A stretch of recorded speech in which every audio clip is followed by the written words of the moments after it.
Good evening, everybody. A warm welcome to on mechanical ventilation tips and tricks. This webinar has created a lot of excitement and lot of curiosity and interest in all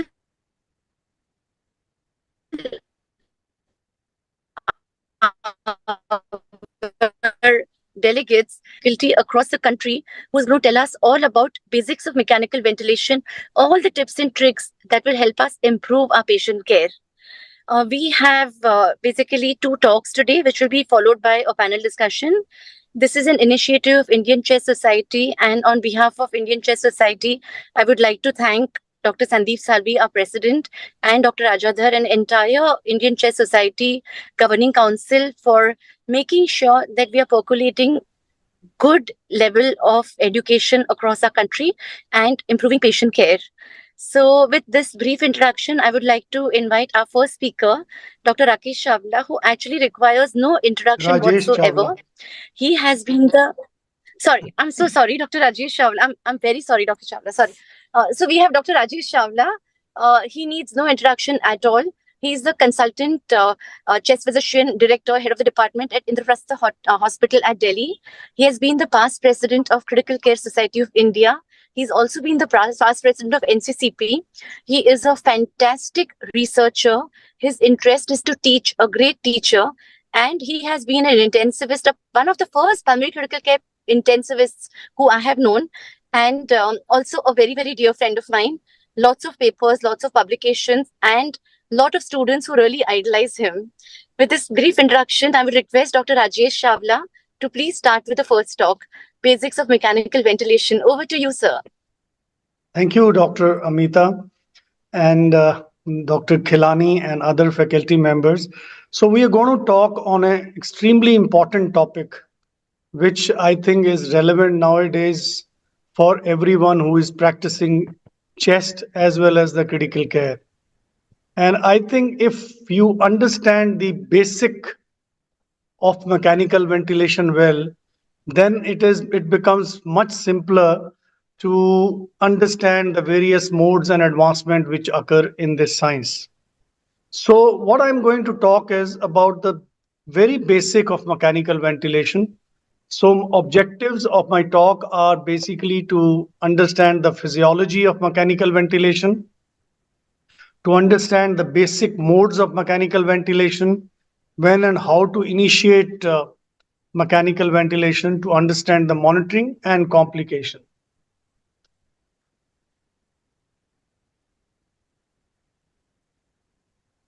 So common indications, I think whenever a patient is unable to maintain oxygenation or is unable to maintain the carbon dioxide, we think of assisted ventilation.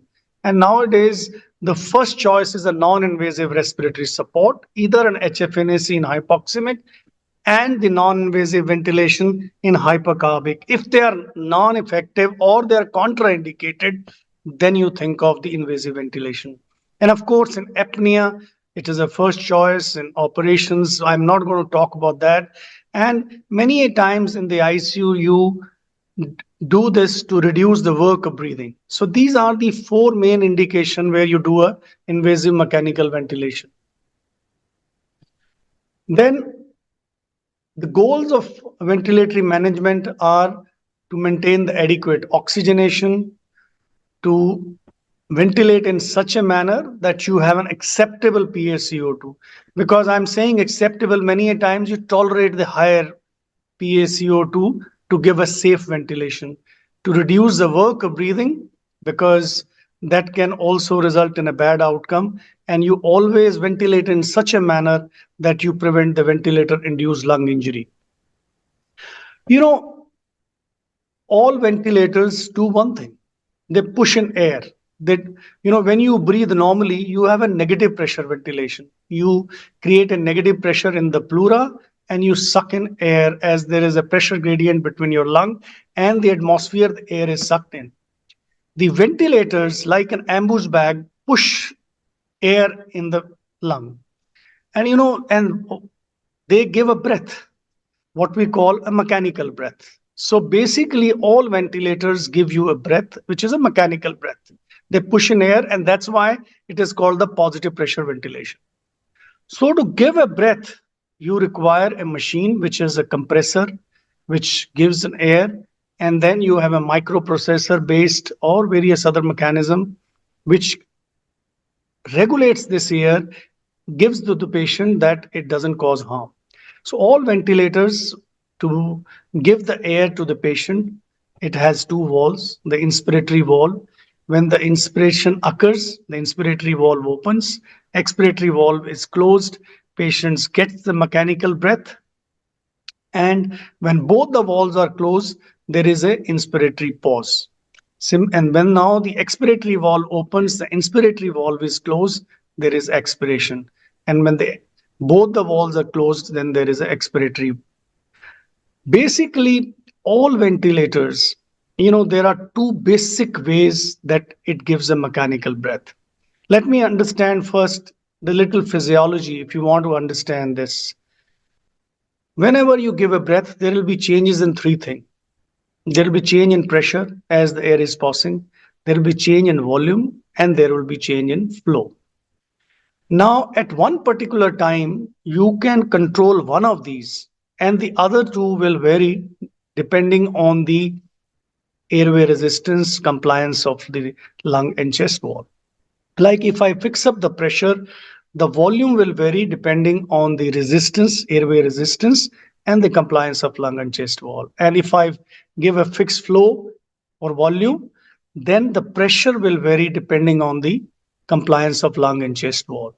So this is and that's why based on this, we have two kinds of breath: volume limited breath and a pressure limited breath. The various nomenclature you will find: volume control breath, pressure control, or pressure preset, or a volume preset. For discussion purposes today, I will call it a volume control and a pressure control. So volume control is where you fix up the flow and fix up the volume, and the pressure varies depending on the airway resistance and compliance in lung and chest wall. And a pressure control breath is where you fix up the inspiratory pressure, and the volume what patient will get will differ and based on the airway resistance and compliance of the lung and chest wall. So these are the two kind of breath. Now let me give you a little further and by a volume control breath. This is a pressure time graphics. We're showing a cartoon. If you see the above, as the inspiratory valve opens, the inspiratory flow starts and the pressure inside the lung rises. The maximum pressure you get during inspiration is called the peak inspiratory airway pressure, which is required to overcome the airway resistance and compliance of lung and chest wall. This is the maximum pressure, which is dependent not only on the airway resistance but also the compliance. But what you are interested in, what is the pressure the lung is getting, the lung tissue is getting. So you close both. As you can see in the second, inspiratory and expiratory valve both are closed.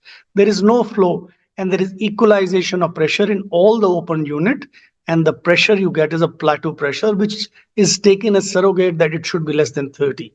Normally you don't keep it. Just to make you understand, I have done this. And then the expiratory valve opens and the expiration occurs. This is in a volume control breath, this is a pressure time graphics. Similarly, if you see the flow time graphics in a volume control breath, the inspiratory valve opens because we have fixed the flow. As I told you, the patient gets the same flow all through the inspiration, then there is a pause, and then there is an expiration. The maximum pressure flow you get during this is called the peak inspiratory flow rate, and the maximum expiratory flow you get is called the peak expiratory flow rate. The scalar, where you see a negative deflection below the x-axis, is a flow time graphics. Pressure time, volume time, they will always be above the x-axis. So a mechanical breath has four parts. See, whether it is a volume control or a pressure control breath, there are four parts. One is the trigger. The inspiratory valve has to open to deliver the breath. The factor which opens the inspiratory valve and starts the breath is called the trigger. It could be the machine, or a time triggered, if I fix up 12 breath per minute, every 5 seconds inspiratory valve will open. That's a time triggered. Or a patient makes an effort, and based on the trigger sensitivity it opens. That's a patient triggered, and which could be, if I fix up a flow, it is a flow trigger. If I fix up pressure, that if I fix up -1 to -3, and the moment it reaches the inspiratory valve. So that's the first phase of a breath. Now the breath is delivered. This is what you see is in a volume controlled breath. Patient is getting the breath. Now the limit is the second phase of the breath. That means this will not be exceeded all through the inspiration. Like I fix up 60 liters per minute, the flow will not exceed the 60 liter. It will reach there and remain all through this. This is called flow limited.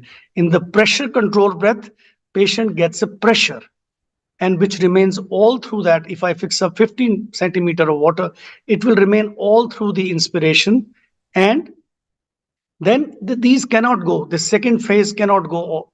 It has to end. The factor which will end this second phase, whether it's a flow or pressure, is called the cycling. And then there is expiration. So trigger, limit, cycle, and expiration. And this is just to show on the left side, you have the volume control breath, where you see the flow is uniform all through. And in the pressure limited, as you can see, the pressure is same, but the flow is deaccelerating. By nature, in any pressure limited, the flow will be deaccelerating. Because when the pressure starts in the beginning, the lung pressure is a PEEP, or maybe 0 if your PEEP is 0. So PEEP and the pressure outside is 16. As the pressure between the lung and the ventilator equalizes, the flow will keep on falling. Like if there was 16 and 4, now 16 and 6, 16 and 8, as it is equalizing, the flow will keep on falling. So always you will have a deaccelerating flow in the pressure limited breath. In a volume, mostly you should keep a uniform flow, but there are provision in the ventilator where you can make it deaccelerating. So this is just to revise. The trigger is a ventilator needs to know when to start a breath. It may be triggered by patient or by the ventilator, and it could be a time triggered when ventilator initiates a breath, or patient triggered when you fix up a pressure as a trigger sensitivity of -1 to -3. It is a pressure trigger. Flow trigger, you keep 2 to 3 liters per minute, then it is a flow triggered. Whenever you see a pressure time graphic, if you see a negative deflection, that is a patient triggered. If you see there is no negative deflection, that is a machine trigger. Trigger sensitivity is the amount of pressure or flow you want to initiate the breath. And the second phase is limit. Like in pressure control, it is a pressure limited. In a volume control, it is a flow limited. And it remains at that level till changeover to expiration occur, which is called the cycling. Changeover from inspiration to expiration. It is time in a pressure control breath, and it is the volume in a volume control breath. Actually, it is time there also, because nowadays you fix up a flow. Like I fix up 60 liter per minute and I fix up 500 ml, so it will be delivered in 0.5 seconds. So it is also time cycle for understanding purposes. The volume in a volume control cycling and the time in a pressure control. And then there is a flow cycle also. Like in a pressure support ventilation, which I'll be talking about, the cycling is neither time nor the volume, but flow. As I told you, whenever you use a pressure, whether it's a pressure support or a pressure control, the flow will be deaccelerating. Now in a pressure control, you time, it's like 1 second or 1.5 second, it will cycle to expiration. But in a pressure support, I fix up, suppose the maximum flow is 100 and the minimum is 0. I fix up when the flow reaches 25% of the maximum, it will cycle. That's called the flow cycling. I can adjust this flow up and down based on the ventilator, because this is also called the E-trigger in certain ventilators. So if I compare the volume to versus pressure control, The drawback of volume control is if your flow is not proper, patient will be gasping on a ventilator. If patient can be flow deprived, no leak compensation. In a pressure control, when the compliance or airway resistance vary, the tidal volume may vary. Like patients, all right, now he's developed ARDS, you fixed up 16 centimeter and tidal volume is getting low. So this is but flow demands are met in pressure control. Patient is not flow deprived in pressure control. This is again in a volume control breath, you set up the tidal volume, you set up the tidal volume, you set up the rate, you set up the inspiratory flow waveform. Usually, as I told you, I like constant. You can keep deaccelerating also. In pressure control, the flow is always deaccelerating, but as you can see on the lower pressure, the pressure is same all through the inspiration. The type of breath sometimes we use mandatory means the ventilator determines either the start of inspiration or the end of inspiration or both. And assisted breath, if it is patient triggered, if everything is being done by the ventilator, you sometimes call the control breath. Spontaneous means start and end both are determined by the patient. There are various modes. Everybody, sir, put on this mode and put on this modes. Mode means specifies the manner in which the pressure control or a volume control breath is delivered. That is called the modes. So what are the modes? CMV could be volume control if you give a volume control breath. CMV could be pressure control if you give a pressure control breath. Similarly, ACMV can be volume control and a pressure control.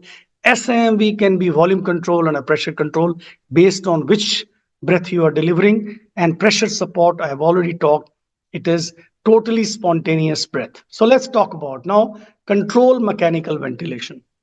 All breaths are mandatory. This occurs when patient is paralyzed or patient is having no effort. All breaths are mandatory.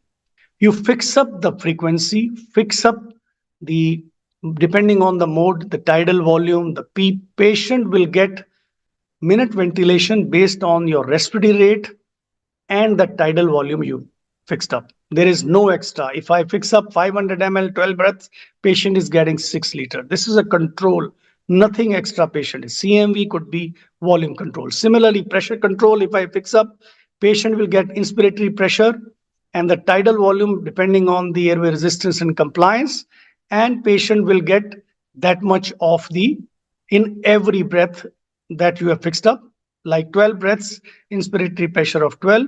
The tidal volume minute ventilation will depend on the compliance of lung and chest wall and airway resistance.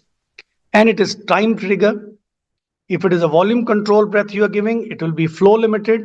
But if you are giving a pressure control breath, it will be pressure limited. Cycling is time in a pressure limited and volume in cases of volume control. CMV volume control, CMV pressure control. So this is what you see on this. So on the left side is a pressure triggered and right side is a volume. So it is time triggered, flow limited and volume cycled. Flow is uniform, pressure varies, volume will be same in all the breath. There is nothing extra. On the left side, patient is getting the same pressure in every breath and the flow is deaccelerating and volume will depend. So this is CMV. Then there is ACMV. Actually, in fact, none of the ventilators have two knobs, ACMV or CMV. They call it CMV, IPP, whatever. When patient is paralyzed, it becomes the CMV. When patient is not paralyzed, it becomes the ACMV. The difference between ACMV, volume control, ACMV, pressure control, and the CMV is the patient can trigger the ventilator. Patient can open the inspiratory valve and access the extra breath. What you fix up, if patient is breathing and if I fix up ACMV mode or a CMV mode, I fix up 12 breaths per minute, 500 ml. Now, this is the minimum patient will get. This is the backup rate. If this patient doesn't trigger the ventilator, he'll get that. But he can access as many times he triggers the ventilator, but he will get 500 ml, whatever you fixed up in a volume control, and he will get the pressure for that much time in a pressure control. So this is the ACMV and CMV. Suppose this patient gets tired, it will become CMV. The minimum rate, he will get what you have fixed on the ventilator. Then there is SIMV. SIMV is like same. You can have SIMV volume control and SIMV pressure control. Now, if it is SIMV volume control, I fix up that SIMV rate of 6. That means whenever patient is assured only 6 breaths from the ventilator, he can either open himself the inspiratory valve and get 6 breaths synchronized, or machine will give every, let's say, 10 seconds. If I fix up 6 breaths per minute, every 10 seconds, either the patient will trigger or the machine will give. In between, patient can spontaneously breathe like a negative pressure. As you can see here, this is a SIMV pressure control. Flow is deaccelerating, pressure is uniform. The volume will vary depending on the airway resistance and the compliance of lung and chest wall. In between, you see a negative pressure breath. That is a spontaneous breath. And most of the time, this is not given alone. This is given along with pressure support to the spontaneous breath. That's why those are called SIMV pressure support. I'll talk about. Now, what is pressure support? Pressure support breaths are always initiated by the patient. Inspiratory valve is always opened by the patient. Trigger is a patient. Okay. Now, patient will get a pressure. Patient will get a pressure, and as the patient is getting that pressure, the flow is deaccelerating. It will keep on getting that pressure till the flow reaches the predetermined value which you have fixed on a ventilator, like 25%. Or in a COPD patient, I want the inspiratory time, inspiration to be shorter, so I fix up 35%. I want more time for expiration. So at 35% of the peak flow, it will cycle to expiration. So patient is trigger, limit is pressure, and cycling is flow. And that you see here. As you were seeing in a pressure control, this flow was reaching to the baseline. Here the flow is ending here, which based on this is the peak. This is, let's say, 25%. It cycles to expiration. Pressure is uniform. All breaths are initiated. As you see a negative reflection, that means all breaths are initiated by the patient. And volume will depend on your inspiratory pressure, patient effort, airway resistance, compliance of lung and chest wall. Everything will determine how much the tidal volume patient is getting. As far as the work of breathing is concerned, minimum work of breathing by patient is done in CMV, followed by ACMV, and then by the maximum work of breathing is done by the pressure support ventilation. SIMV mode, usually we nowadays do not use, but it is in a patient hemodynamically unstable. A lot of people in the West and otherwise also use it. But I find ACMV and pressure support are good enough for most of the. So this is to increase the inspiratory time, you can decrease the percentage of peak flow, and to decrease the inspiratory time, you can increase the percentage of peak flow. Now, this is what I was talking. This is SIMV pressure control. As you see, flow is deaccelerating, pressure is same. And to the spontaneous breath, we have given the pressure support. So what it is? SIMV pressure control along with pressure support. So this is normally SIMV is never given alone. So the cycling in this is flow, cycling in this is based on the time which you have fixed on a ventilator. And CPAP is nothing like giving a PEEP, and this is you give a uniform pressure all through the inspiration and expiration, and patient takes a spontaneous breathing on this high FRC level, and this keeps the airway open, and it helps in patient the triggering the ventilator, decreases the work of breathing, keeps these are the mainly uses, and most of the time you use it along with pressure support during weaning. Now, initiating a ventilation, just 5-10 minutes more. So when you want to give, first you should be very clear what you're giving. You should make sure the whole your staff knows that mode. You should not keep on getting the fancy mode where only 1 or 2 sisters know, and then most of the time at night you will have to change to this.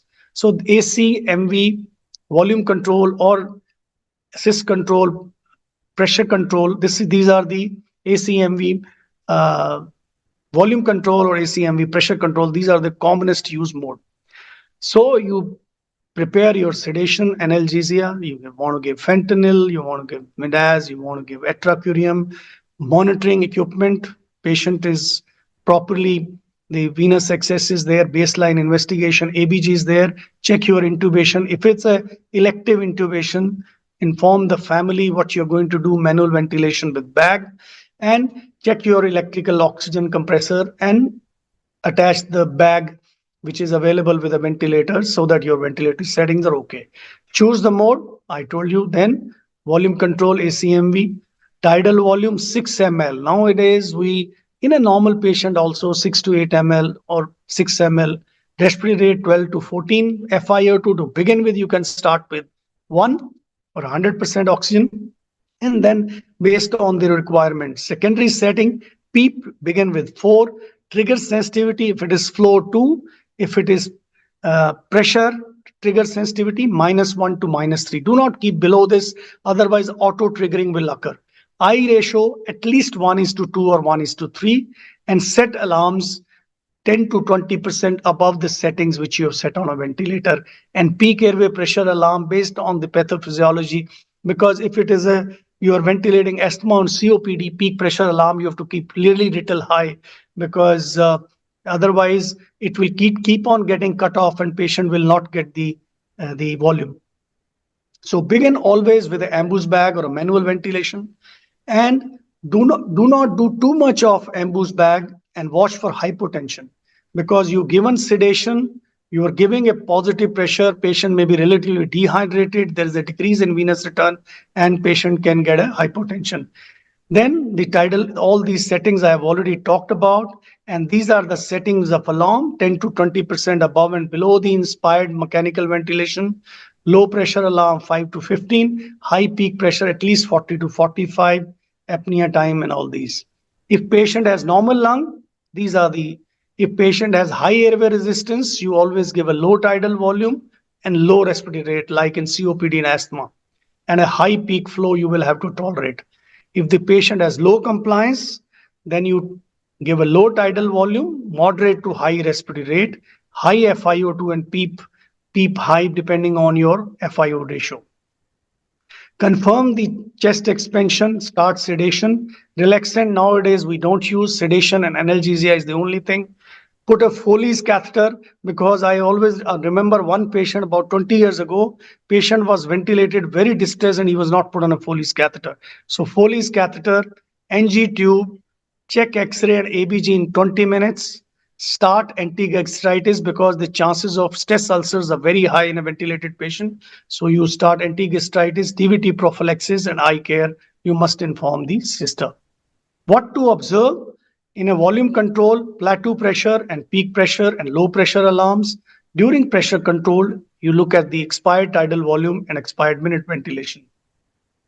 If you're getting a high PIP, that means either you put on a very thin tube, airway narrowing, decreased lung compliance, increased tidal volume. All these is usually dependent on the resistance and sensitive to changes in the flow rate. If you increase the flow rate, the peak pressure will also rise. So, but this is the, you should observe and look for what is, if it is a kinking of the tube, you can correct. If there are correctable causes, you must correct. Then complication of mechanical ventilation may be related to intubation, you may injure, then it could be related to ventilator like hypotension, raised intracranial pressure, pneumothorax can also occur, also one of the causes of hypotension, particularly in COPD, if the person was doing too much ambush after intubating, causing the dynamic hyperinflation in the pneumothorax. So that's why when you intubate COPD or asthma, do not give more than 10 breaths. And I ask the resident to count 10 before giving a breath. Do not bother about PCO2 or PO2 once your tube is in. And then, of course, all these side effects are easily manageable by the patient. So just to end here, because the time is up, So key points, all ventilators do only one thing: push in air, give a mechanical breath. Use the mode of ventilation which is familiar to the whole staff. Before initiating mechanical ventilation, you must check the equipment circuit connections. Otherwise, every other person is running for something. During volume preset ventilation, monitor peak and plateau. Pressure preset ventilation, monitor expired tidal volume and expired minute volume. Ventilatory strategy is more important than the mode. Prevent villi and prevent dynamic hyperinflation in COPD and ventilator-associated lung injury in ARDS. Thank you very much. Thank you so much, Dr. Rajesh Chawla. This was honestly one of the best talks on basics of ventilation that I have ever heard. And I honestly picked up some very, very subtle points, which I'm going to definitely put into my practice. And my residents and so many people are messaging that this is the best talk they've ever heard. And first time they've understood mechanical ventilation in detail correctly. Thank you so much. I mean, bravo. That was brilliant. Thank you so much. Yes. With this fabulous first talk, which has made our basics so very clear, now I'd like to invite Dr. Vishweswaran, my very, very dear friend, a young consultant from Yashoda Hospital. He is brilliant, whether we talk about interventional pulmonology or critical care or normal chest, whatever we talk about. When you look at him, you just wonder, wow, at a young age, he's achieved just so much. His talks are fabulous, just so informative. And he's going to give us information about things which are so very important for our day-to-day practice. So Dr. Vishweswaran is going to be talking about disease-specific ventilatory settings. What disease you are suffering from and what ideal setting should you be giving. So I'm sure we're going to learn so much from Dr. Vishweswaran's talk. So over to you, Dr. Vishweswaran. Thank you. Good evening, everyone. And first of all, I'd like to thank Dr. Amit Anane for giving me this opportunity to present this lecture on mechanical ventilation in specific lung condition. So before I move into the specific lung condition, there are a few basic things which we have to understand when it comes to mechanical ventilation. So if you see the image here, you can see that we generally do have some sort of a normal shunt in the body. But however, in certain cases, you can have an anatomical shunt, which is like when you have got a congenital heart disease or other things. Similarly, in a condition like ARDS, you can have shunt lesions, which can result in significant deoxygenation and can cause fall in the saturation levels. Another important concept when it comes to the using the mechanical ventilator is physiologically we generate a negative intrathoracic pressure to cause the alveoli to expand. But however, when we move to the invasive positive pressure ventilation, we give a positive pressure, which can sometimes cause distension of the alveoli, which is an excessive distension of the alveoli in comparison to the normal alveoli. So when there is an alveoli which is extensively distended, it can cause an increased shunt and it can cause an increase in the dead space ventilation. So either an increase in the shunt or an increase in the dead space ventilation can result in worsening of your oxygenation level. Why we really have to understand the mechanical ventilation is, though mechanical ventilation can be really life supportive device, it can also result in lot of injury to the lung, which extends sometimes even beyond the lung in the form of a biotrauma. So you can have a barotrauma, which is because of the pressure. You can have adverse effects related to mechanical ventilation because of oxygen toxicity. You can have volumotrauma, atelectotrauma, and biotrauma. So what essentially happens is, whenever you give a patient is put on mechanical ventilation, the alveoli are stretched, which causes shearing stretch, over distension, and even the cyclical stretch. All these things leads to increase in the alveolar capillary permeability, and it brings about a decrease in the cardiac output because of positive pressure and decreased organ perfusion. And these things can all affect the distal organs. In addition to this biotrauma, that is because of the stretch of the alveoli, which releases the cytokines, that can also bring about a lot of dysregulation in the other organs. Finally, all these things leads to multi-organ dysfunction, which means if you don't give proper pressure through the mechanical ventilation, what is considered to be beneficial can also become harmful because of the hazards associated with mechanical ventilation.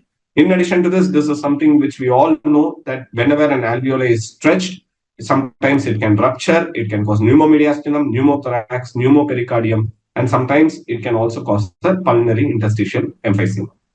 So now moving on to the specific lung conditions and how do we really have to optimize the mechanical ventilator setting for these conditions. The first and the foremost and the prototype for any respiratory disorder is the ARDS. So whenever you have a patient with an ARDS, it can be because of pulmonary ARDS, which means that the lungs are primarily affected, like in the case of a viral pneumonias, or it can be an extrapulmonary ARDS, like it can be where the lung is a bystander, like what occurs in case of a pancreatitis, or in case of sepsis, or even in case of sometimes other extrapulmonary causes like during the times of trauma. So all these things can also cause ARDS, or the acute respiratory distress syndrome. So whenever we deal with an acute respiratory syndrome, the cause of the hypoxic failure can be because of a ventilator perfusion mismatch, or it can be because of right to left shunt, and sometimes, very rarely, it can be because of alveolar hypoventilation or diffusion abnormalities, and sometimes it can be even because of inadequate FiO2. Sometimes there can be a problem with your ventilators. So whenever a patient comes to us with an ARDS, we generally advise mechanical ventilation to decrease whenever a patient is having an increased work of breathing, or there is an oxygen impairment, or an impending respiratory failure, or in an acute ventilator failure. So how are we going to set the ventilator for a patient with an ARDS? So you, from the previous lecture, you would have understood the basic modes of mechanical ventilation. So when it comes to the ARDS, generally, when you immediately sedate and paralyze the patient, you put these patients on a controlled or an assist controlled modes of mechanical ventilation. And generally, the pressure control is preferred in certain cases, but with current alarms and monitors that are available, you can put either modes of ventilation, and it should be a controlled or an assist control mode of ventilation. And you set a respiratory rate of 20 to 40 per minute, and you choose either a pressure or a volume control mode. And the most important concept when it comes to managing a patient with an ARDS is the tidal volume, which means the lung protective ventilation forms the cornerstone for management of an ARDS. So you need to choose 4 to 8 ml per kilogram of an ideal body weight. Unlike your true body weight, there is a formula for calculating your ideal body weight. You need to choose 4 to 8 ml per kilogram of an ideal body weight as the tidal volume for your patient. And when you give this 4 to 8 ml per kilogram of ideal body weight as tidal volume, you need to make sure your plateau pressure does not go more than 30 centimeters of water. Then you set the inspiratory time. The inspiratory time is generally set at 0.5 to 0.8 seconds. And so, however, in certain cases, you can have a short end inspiratory pause in passive ventilation also. And when it comes to the PEEP, there are multiple ways of setting up the PEEP for a patient with an ARDS. But however, the most commonly followed method of setting the PEEP for a patient with an ARDS is the FiO2 PEEP table, which is available in all the literature. In addition to this, there are certain other modalities, like you can use something called as a recruitment maneuvers and then titrate the PEEP, and even you can use an esophageal manometer to titrate the PEEP. And the emerging concept with respect to the management of the PEEP is what we refer to as a driving pressure. That means when you give this much amount of tidal volume, you calculate the difference between the plateau pressure and the PEEP. If the difference between the plateau pressure and the PEEP is less than 14, that means that the patient is having poor compliance of the lung. Then the patient is known to have a poor prognosis. But let's say that I give 4 to 8 ml per kilogram of body weight, and I calculate the driving pressure, that is the P plat minus PEEP. And if it is more than 14 centimeters of water, that means the difference is more, still I am able to achieve the adequate tidal volume and oxygenation. That means the patient is having a better lung compliance and they can have a better prognosis. So of late, the management of the ARDS is moving to the concept of a driving pressure, and you have to remember there is something called as a driving pressure, which is nothing but the P plat minus PEEP. So you choose the PEEP somewhere between around 10 to 20 initially, and the lowest level is taken to achieve the target SpO2 by PaO2 range.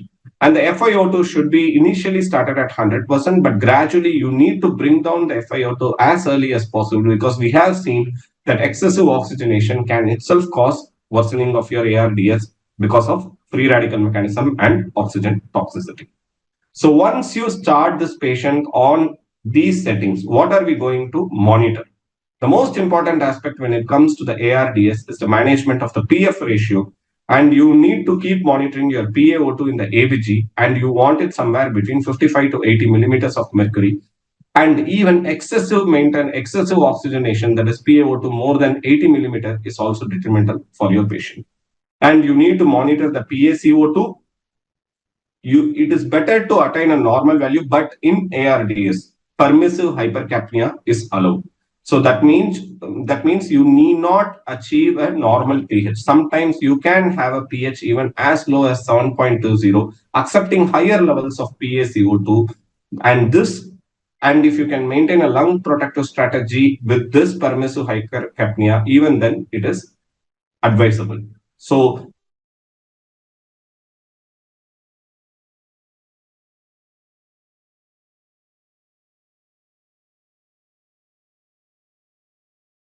can accept the rise in CO2 even though the pH drops to 7.20.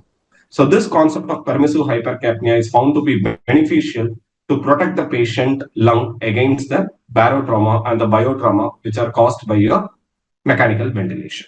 And the PEEP, once you set a PEEP, then you try to gradually decrease the PEEP to maintain an adequate PEEP, which is necessary for maintaining the saturation levels.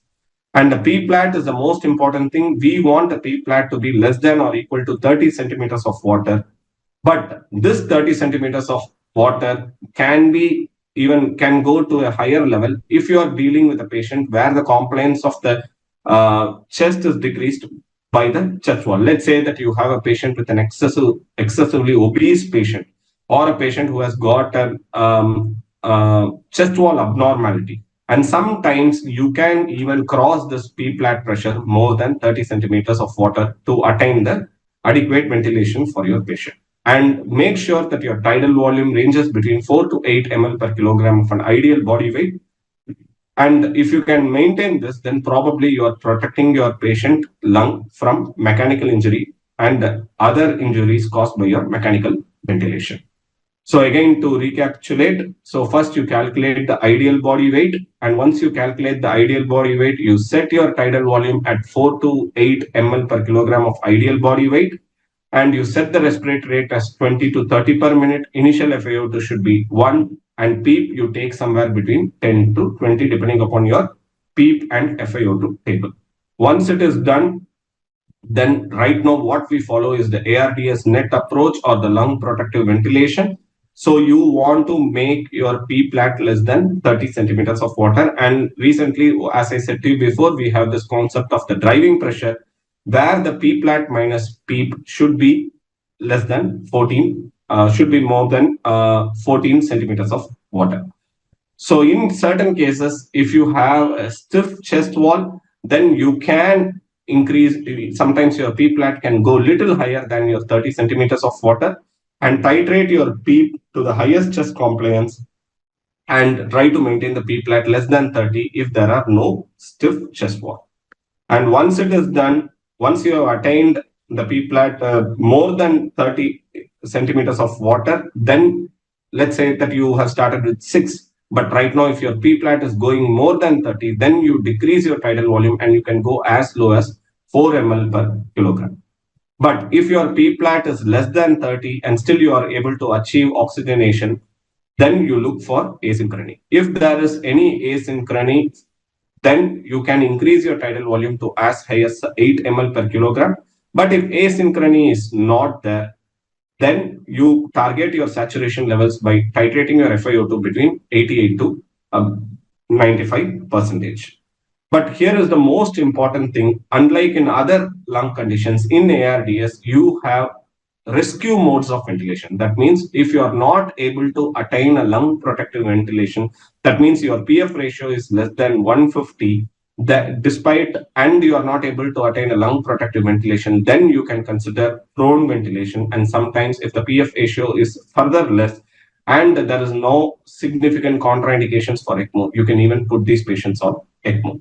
And as I said to you before, in a pure ARDS, you need not target a normal pH. You can even go as low as 7.2 to allow for permissive hypercapnia, provided you are able to maintain this patient on lung protective ventilation. But let's say that the pH goes very low, then probably you may have to consider a prone ventilation or even an ECMO in such cases. So as I said to you before, one of the important concepts in ARDS is the prone ventilation. Why do we really do the prone ventilation? Because it improves the VQ mismatch. It increases the ventilation in the dependent areas of the lung. It decreases the physiological shunt, and it improves the ventilation in areas where perfusion remains the same. It decreases the compression and increases the FRC because of the gravity dependent effect of the cardiac by the heart. And it also protects against the ventilator-associated lung injury, and sometimes it also enhances the mobilization of secretion. So right now, if you put a patient on lung protective ventilation with a P-plat less than 30 centimeters of water and a driving pressure more than 14 centimeters of water, and you are not able to maintain an adequate PF ratio, then you have to go for proning, and sometimes you may even have to go for ECMO. So to put it in a nutshell, when it comes to the ARDS lung protective strategy with a low tidal volume and inspiratory pressures, the recommendation is strong, and even early proning is advisable, and even daily proning of greater than 12 hours is advocated. And previously, we used to have a lot of discussion about the high frequency oscillatory ventilation. Right now, there is no recommendation for a high frequency oscillatory ventilation, and mechanical ventilation with a higher levels of PEEP for moderate to severe ARDS is conditional, which means in selected cases you can try, especially when you have got a poor chest wall compliance. And recruitment maneuvers should be used. It's a conditional recommendation. These days, very rarely we use the recruitment maneuvers, but previously you used to use the recruitment maneuvers for titrating the PEEP. And additional research needed to recommend use of ECMO in patients with ARDS, but this is changing. So many patients we see who are not able to be maintained on a lung protective ventilation. Of late, we are putting these patients on early ECMOs, and the outcomes are very good. In addition to this, the other guidelines also favor the same. And one important thing which everybody favors is the low tidal volume. That is 4 to 8 ml per kilogram of ideal body weight, and plateau pressure should be less than 30 centimeters of water, and early proning should be tried in patients who are candidates for proning. Another most important thing which is always neglected in an ICU is the conservative fluid management. So whenever you have a patient with an ARDS, they have a leaky capillaries. Therefore, you need to make sure that the fluid is not overloaded in these patients, which can bring down the lung compliance. And neuromuscular agents should be given early in the course of ARDS to prevent the asynchrony and lung damage. So in the interest of the time, I will go a little faster with the other disorders. The next important disorder that become is the COPD. So we all know that most of our patients with COPD get improved with only NIV, but if your patient is not a candidate for NIV, like they cannot protect their airway protection, or they are unable to fit a mask, or they are uncooperative or anxious, then in those, or patients who are having a hemodynamic instability, or sometimes even when your pH goes very low, that is less than 7.25, then they become the candidates for invasive mechanical ventilation.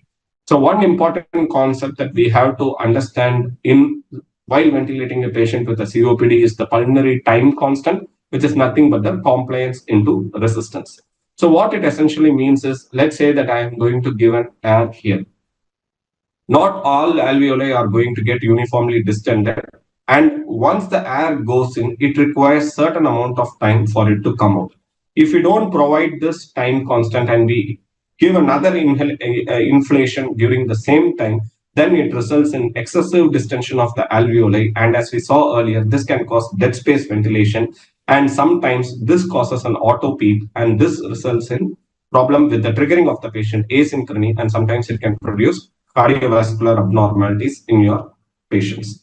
So whenever you use a pressure ventilation and you see for the same pressure in a patient with a COPD on ventilator, the tidal volume is falling, then you need to consider there could be an element of an auto PEEP.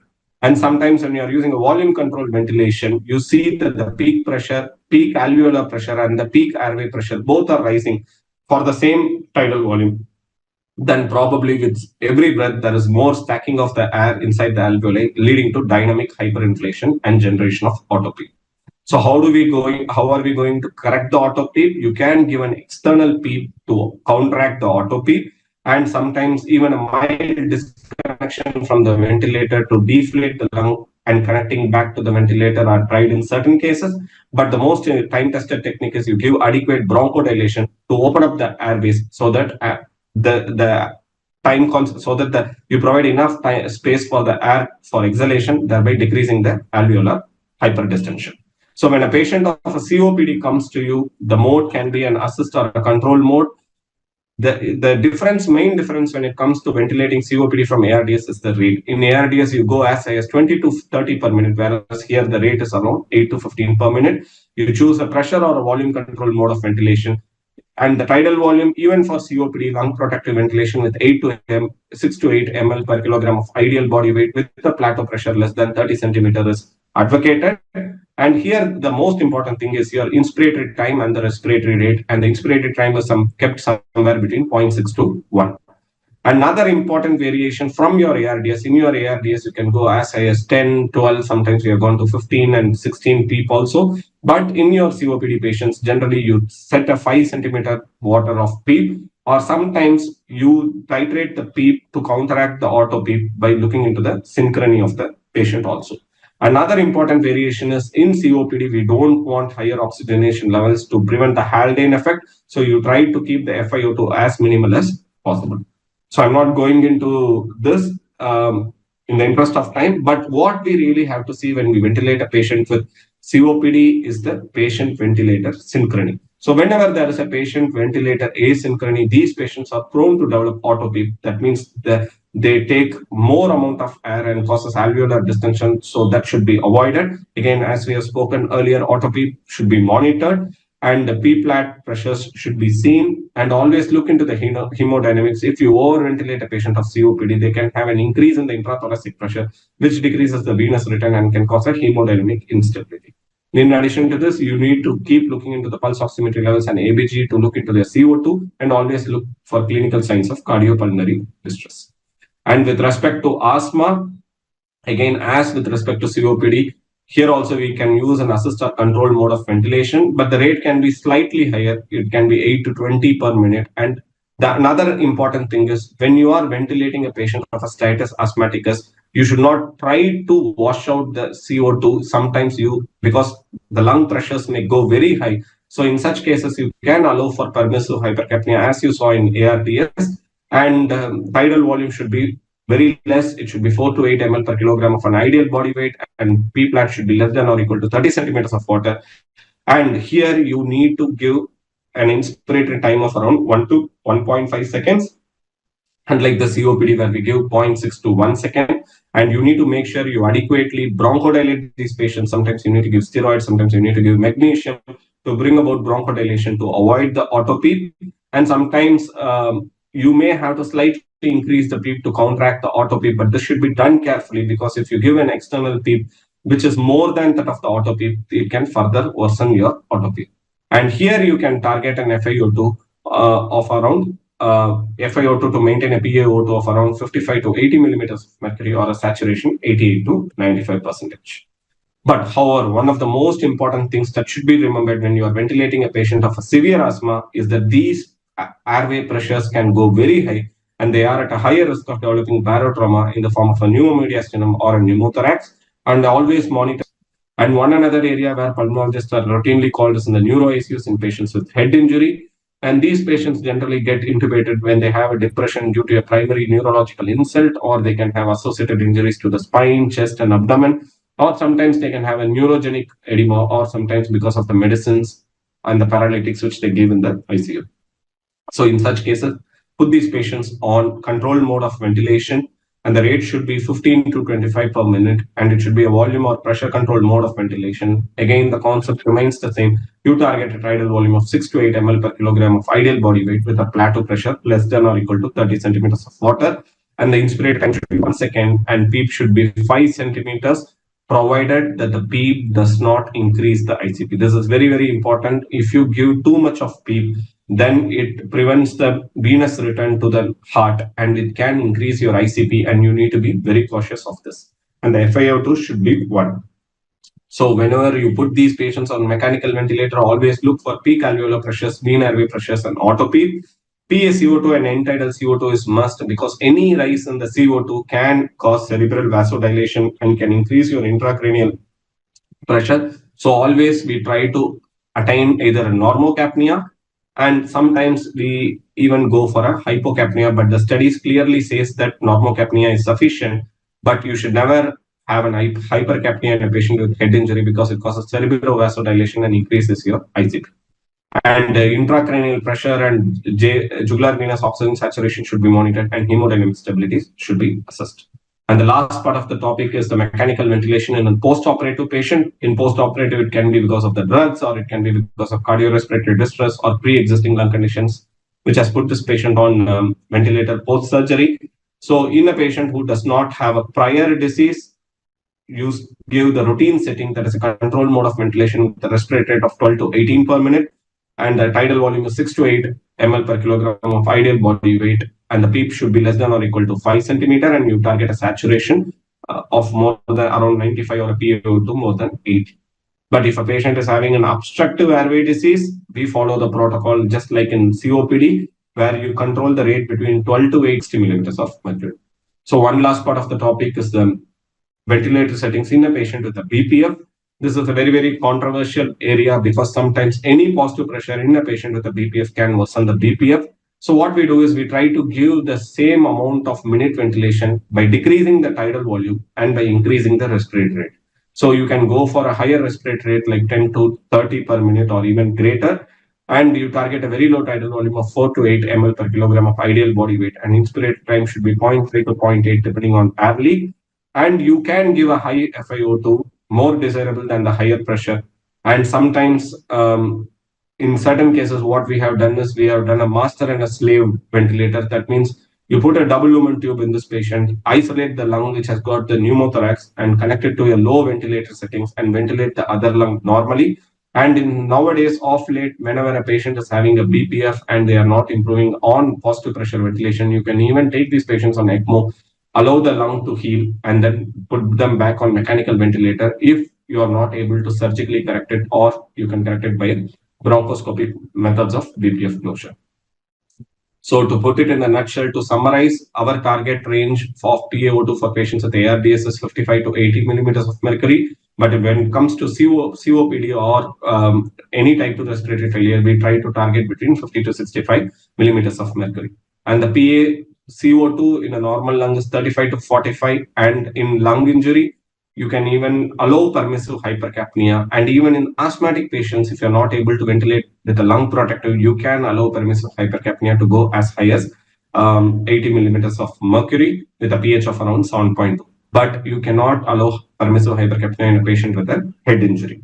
And the pH, the desirable pH is 7.35 to 7.45. But when you are dealing with a case of a ARDS, as I said to you before, if you allow permissive hypercapnia, then a pH even greater than 7.2 is acceptable. And for a normal lung, patients with the normal lung mechanics, we ventilate with 6 to 8 ml per kilogram of ideal body weight of tidal volume with a respiratory rate of 15 to 20 per minute. For ARDS, you lower the tidal volume to attain a lung protective ventilation, and you can compensate for the minute ventilation by increasing the respiratory rate to 20 to even 30 per minute. And in extreme cases, you can even go up to 35 per minute. And for obstructive lung disease, the one important change is we need to allow more time for exhalation. So we keep the respiratory rate low, and we keep the inspiratory time to 0.5 to 0.6 to 1 second. And we keep the respiratory rate between 8 to 12 breaths per minute. So I'd like to end the presentation here, and if there are any questions, we can take it in the question and answer section. Thank you. Thank you very much, Dr. Vishwesh. This was really an enlightening talk. It was very, very practical because we all know that there are different kinds of ventilation. We know about different kinds of settings, but it's very, very important for us to know as pulmonologists in which pulmonary disease, what would be the best kind of ventilation. So thank you so much for such an informative talk. And everybody's been enjoying the talk. We've been getting wonderful feedbacks already from people. And we already have about 42 questions that have been asked to us. So we're quickly going to start our panel discussion. And before starting the panel discussion, I'd like to introduce our esteemed panel to everybody. We have a star panel with us. And I mean, all of them are absolute achievers in the field of pulmonary critical medicine. And I'm so happy that they will be enlightening us today. First and foremost, we have the Dr. G.C. Khilnani. Sir requires no introduction whatsoever. He is a North Zone chairperson of our Indian Chess Society. Sir is one of the biggest academicians I have known. He is so interested in disseminating knowledge, anything that is new, that is coming up in respiratory medicine. Sir's video is there where he's done all the R&D and he gives us all the up-to-date information on it. So Sir is the chairman of PSRI, Institute of Pulmonary Critical Care and Sleep Medicine. And everybody knows Sir has been the past head of the Department of Pulmonary Critical Care and Sleep Medicine in AIIMS. And a warm welcome to you, Sir. We are so happy to have you with us. Yeah. Thank you, sir. After this, I'd like to invite Dr. Manoj Singh, a pulmonary critical care expert from my own Ahmedabad. Everybody knows I'm a Gujarati. He belongs to Ahmedabad, though he's not a Gujarati, but he makes us very, very proud. He is an amazing achiever. As I said, his area of interest mainly is pulmonary critical care, but over and above, he really specializes in intensive critical care, which I think is amazing. I know very few people who do this. And of course, he does IP, lung rehab, and so many things. What is really remarkable about him is that two times he's got the Presidential Citation Critical Care Award. It was in 2016 and 2022. And he received the TOI Health Icon Critical Care Award in chest in 2020 and 2021. And Young Academician Award was given by Apollo Group in 2022. He has so many affiliations, so much more to talk about him, but I think this should be enough to begin with. So warm welcome to you, Dr. Manoj. Thank you for being a part of us. Thank you, ma'am. After this, I'd like to introduce a lovely, a bright and a wonderful pulmonologist, Dr. Anshum Aneja Arora. She is extremely enthusiastic and she loves to really educate people. She also makes her self-teaching videos on so many interesting topics and she circulates them everywhere and they get the highest number of thumbs ups that I know about. So she, of course, has so many affiliations. She is in Gurugram. She is connected with the Arrow Health Gurugram, Birla Hospital, and also Verizon Hospital Gurugram. And in addition to special interest in pulmonary critical care, what I'm really impressed about is that she's interested in pediatric sleep medicine, which I think is something so difficult and so rare. So a girl with many, many publications, keen interest in academics, and a great teacher. So warm welcome to you, Anshum. Thank you so much for being on board. Thank you so much, ma'am. Yes. And with this, I'd like to invite Dr. Nilanjan Umesh, again, a person with special interest and expertise in pulmonary critical care. He is from Rajgiri Hospital, Kochi. His passion is pulmonary critical care, and he is just so updated with all his knowledge that everything that may be new, every time the condition is little something challenging, then he always knows how to really sort it out. He's got the best oral presentation papers so many times in critical care papers and critical care conferences, and he's been faculty in many, many national conferences and so many paper presentations, so many prizes, and of course, great knowledge in pulmonary critical care. So warm welcome to you, Dr. Nilanjan. Thank you, ma'am. Okay, so with this star faculty, we start our panel discussion. So let's start with the basics and let's start with the maestro. So coming to you, Dr. Khilnani, can you please tell us, of course, Dr. Chawla told us so well, but just to brush up, because we got so much information today. So just to brush up, can you tell us which are the different modes of ventilation? And we want to basically know what is the difference between pressure control, volume control, and PRVC mode. So, Dr. Amita, thank you very much for getting me here. And but actually, Doctor, who's better than Rajesh to tell us all this? And he has already said what is volume control and what is pressure control. What I would like to clarify that it really doesn't matter whether your choice is volume control or the pressure control. Important thing is neither the volume nor the pressure should rise above permissible limit. What I want to say is that there is a barotrauma and there is a volutrauma. The barotrauma is because of the pressure, so that your pressure has to be should not exceed plateau pressure more than 30 because it will lead to hypotension, it lead to decreased venous return and so many other adverse effects. And also the volutrauma, which is actually relatively a newer concept, not so new. The ARDS net trial set it right that, previously we used, when I was doing intensive care in the beginning, we were using 10 to 12 ml per kg because the volutrauma leads to over-distension of alveoli, leading to liberation of cytokines, and which itself can cause acute lung injury and ARDS. So therefore, the pressure and volume. So when you use a pressure-controlled ventilation, then the volume can vary, and that is why you have checks, what is called the alarms, and those are always set. Some people feel that for ARDS, they prefer pressure-controlled ventilation, pressure-regulated controlled ventilation, but my personal choice, I always somehow prefer to use volume-controlled ventilation. Now, to circumvent this volume and control confusion, there is a relatively newer mode, what is called as pressure-regulated volume control. Now, the name is very confusing, and so is the mechanism. What it does is that you set a tidal volume, say for 400 or 450. Now, the pressure is regulated to give, so that you give minimum amount of pressure to achieve this particular tidal volume. How do you do that? It is an adaptive mode of ventilation. That is, that based on the previous cycle, the ventilator decides on the flow. It's a chip-based. The mechanism is difficult to understand.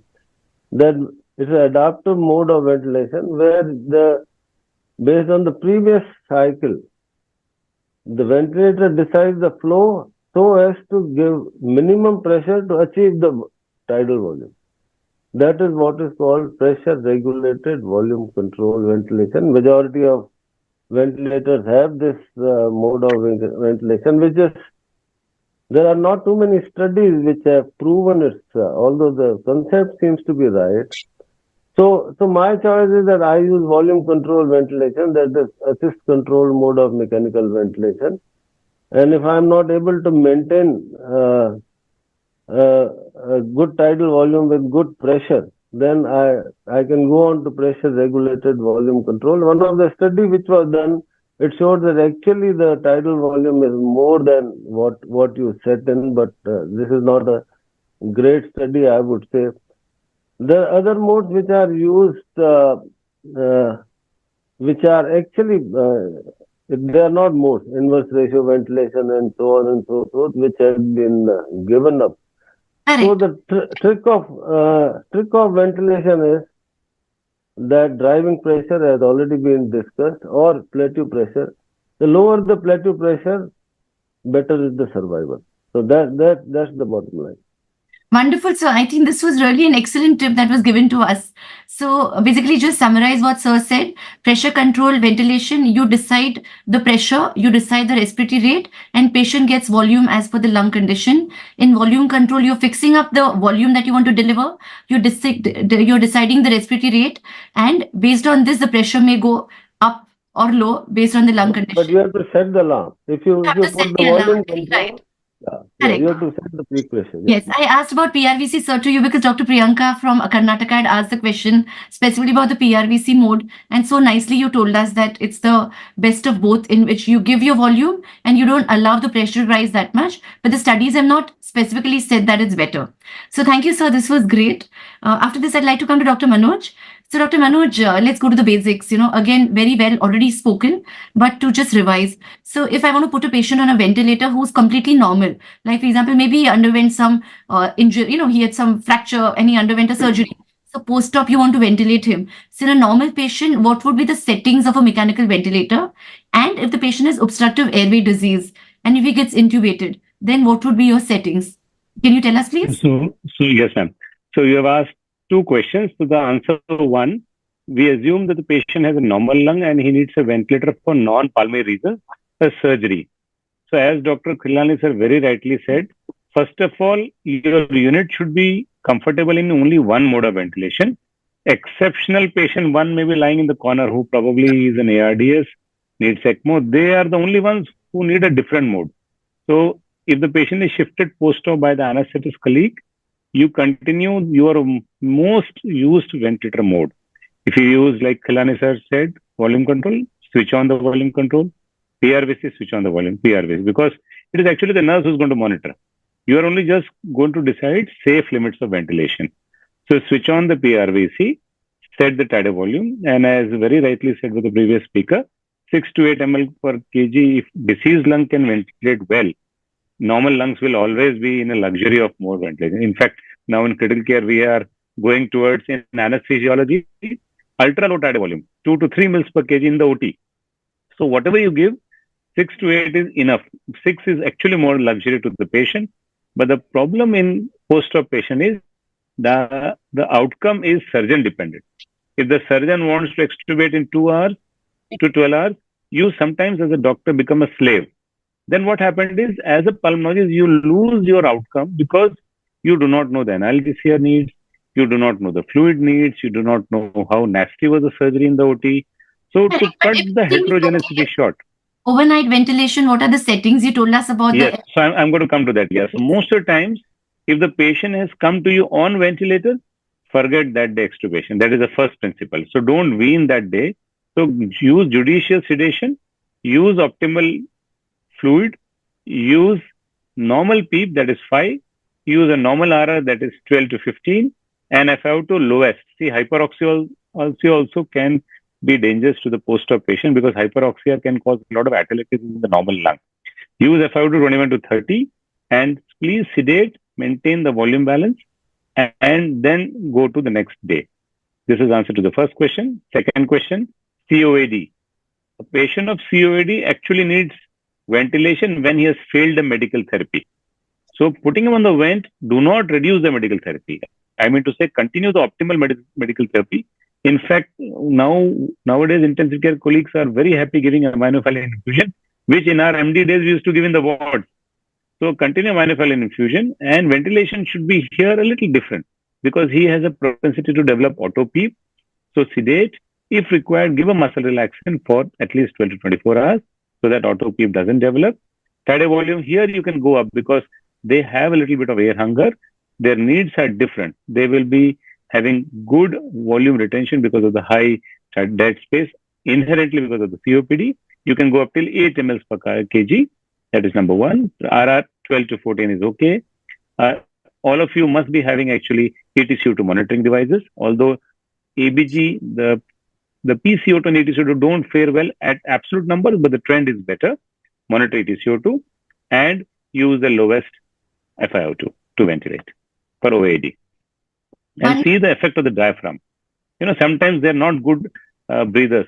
So sometimes still beginning with invasive pressure support ventilation or SIMV is also not bad idea for COPD if they are having auto PEEP, even on most control setting on PRVC. So that is within 1 hour, you should know whether they're failing this.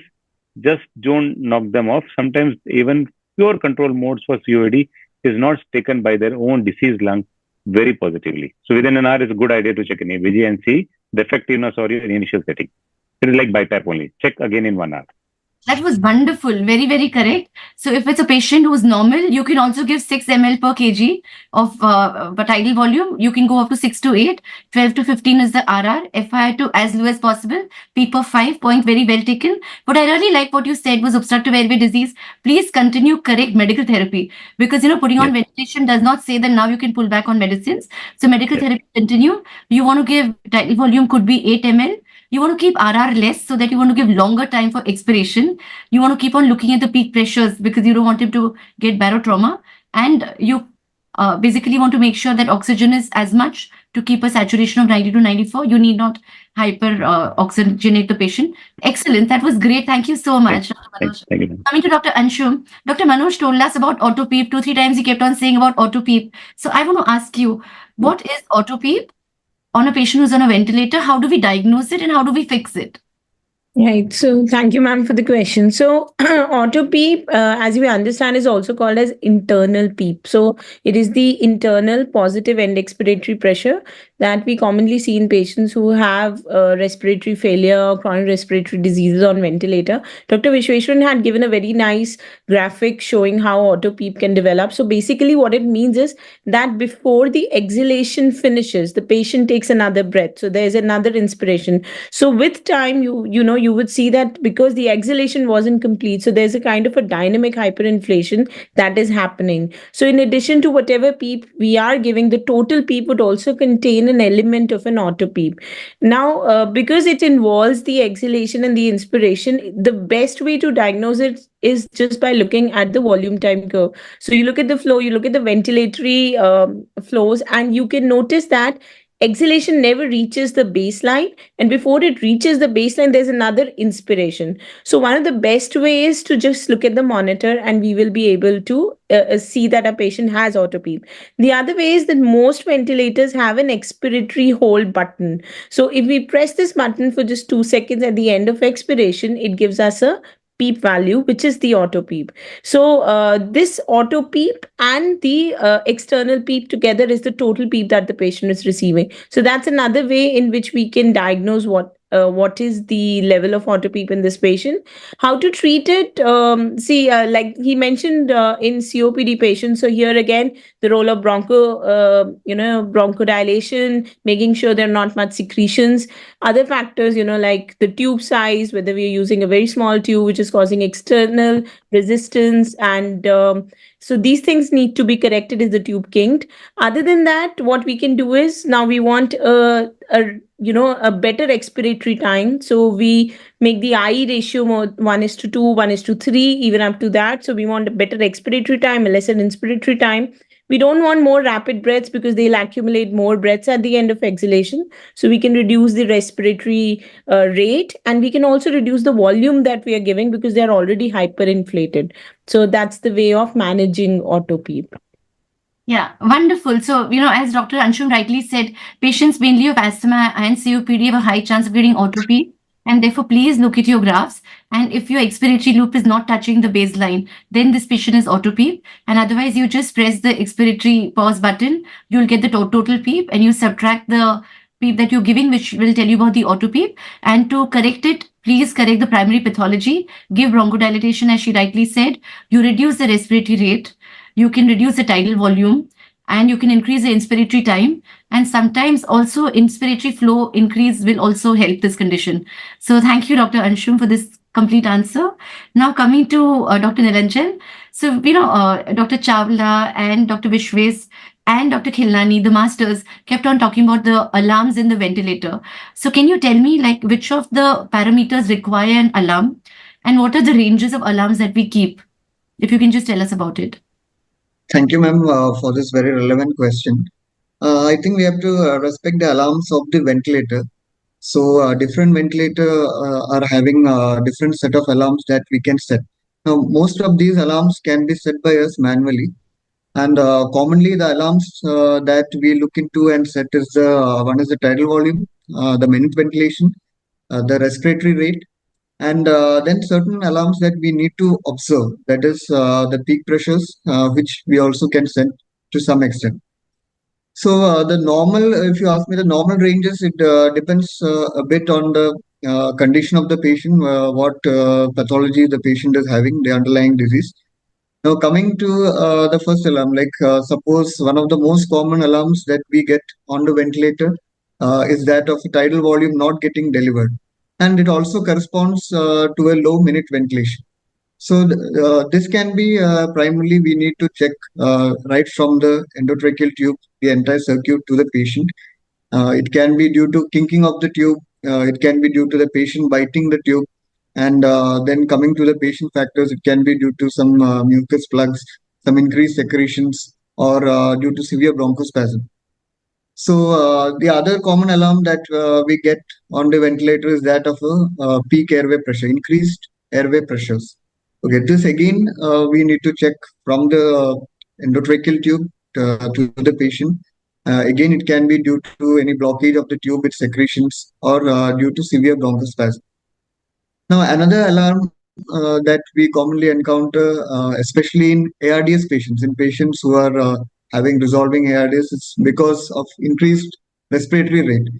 We already set a high respiratory rate in these patients, but in spite of that, their respiratory rate might be even 35, 40 if they are not paralyzed and this one. So that is mainly because of their air hunger, and so we either need to adjust or increase the inspiratory flow rate so they achieve the required amount of oxygen or the air that they require, the required flow, or we can sedate these patients and sedate and paralyze them to reduce their air hunger.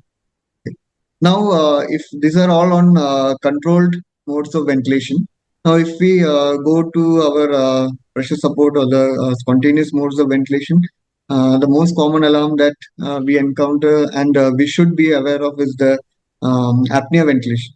So nowadays, most of the ventilators, they have a backup mode of ventilation. So even when we go for a CPAP or a pressure support ventilation, and we have a backup.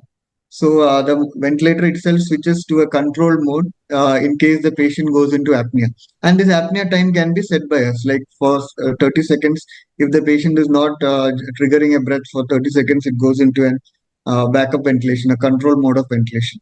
So this apnea alarm is again very important. And when we are switching to pressure support, make sure that you keep this backup mode of ventilation so that even if the patient goes into an apnea for say 30 seconds or a 45 seconds, it goes back into the backup mode of ventilation. Correct. So all this, yeah.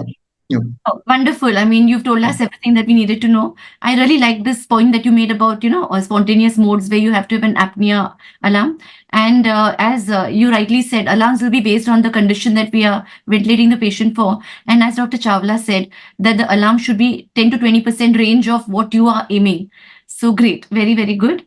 After this, I'd like to come to Dr. Chawla. Thank you, Dr. Niranjan. Now I'd like to come to Dr. Chawla.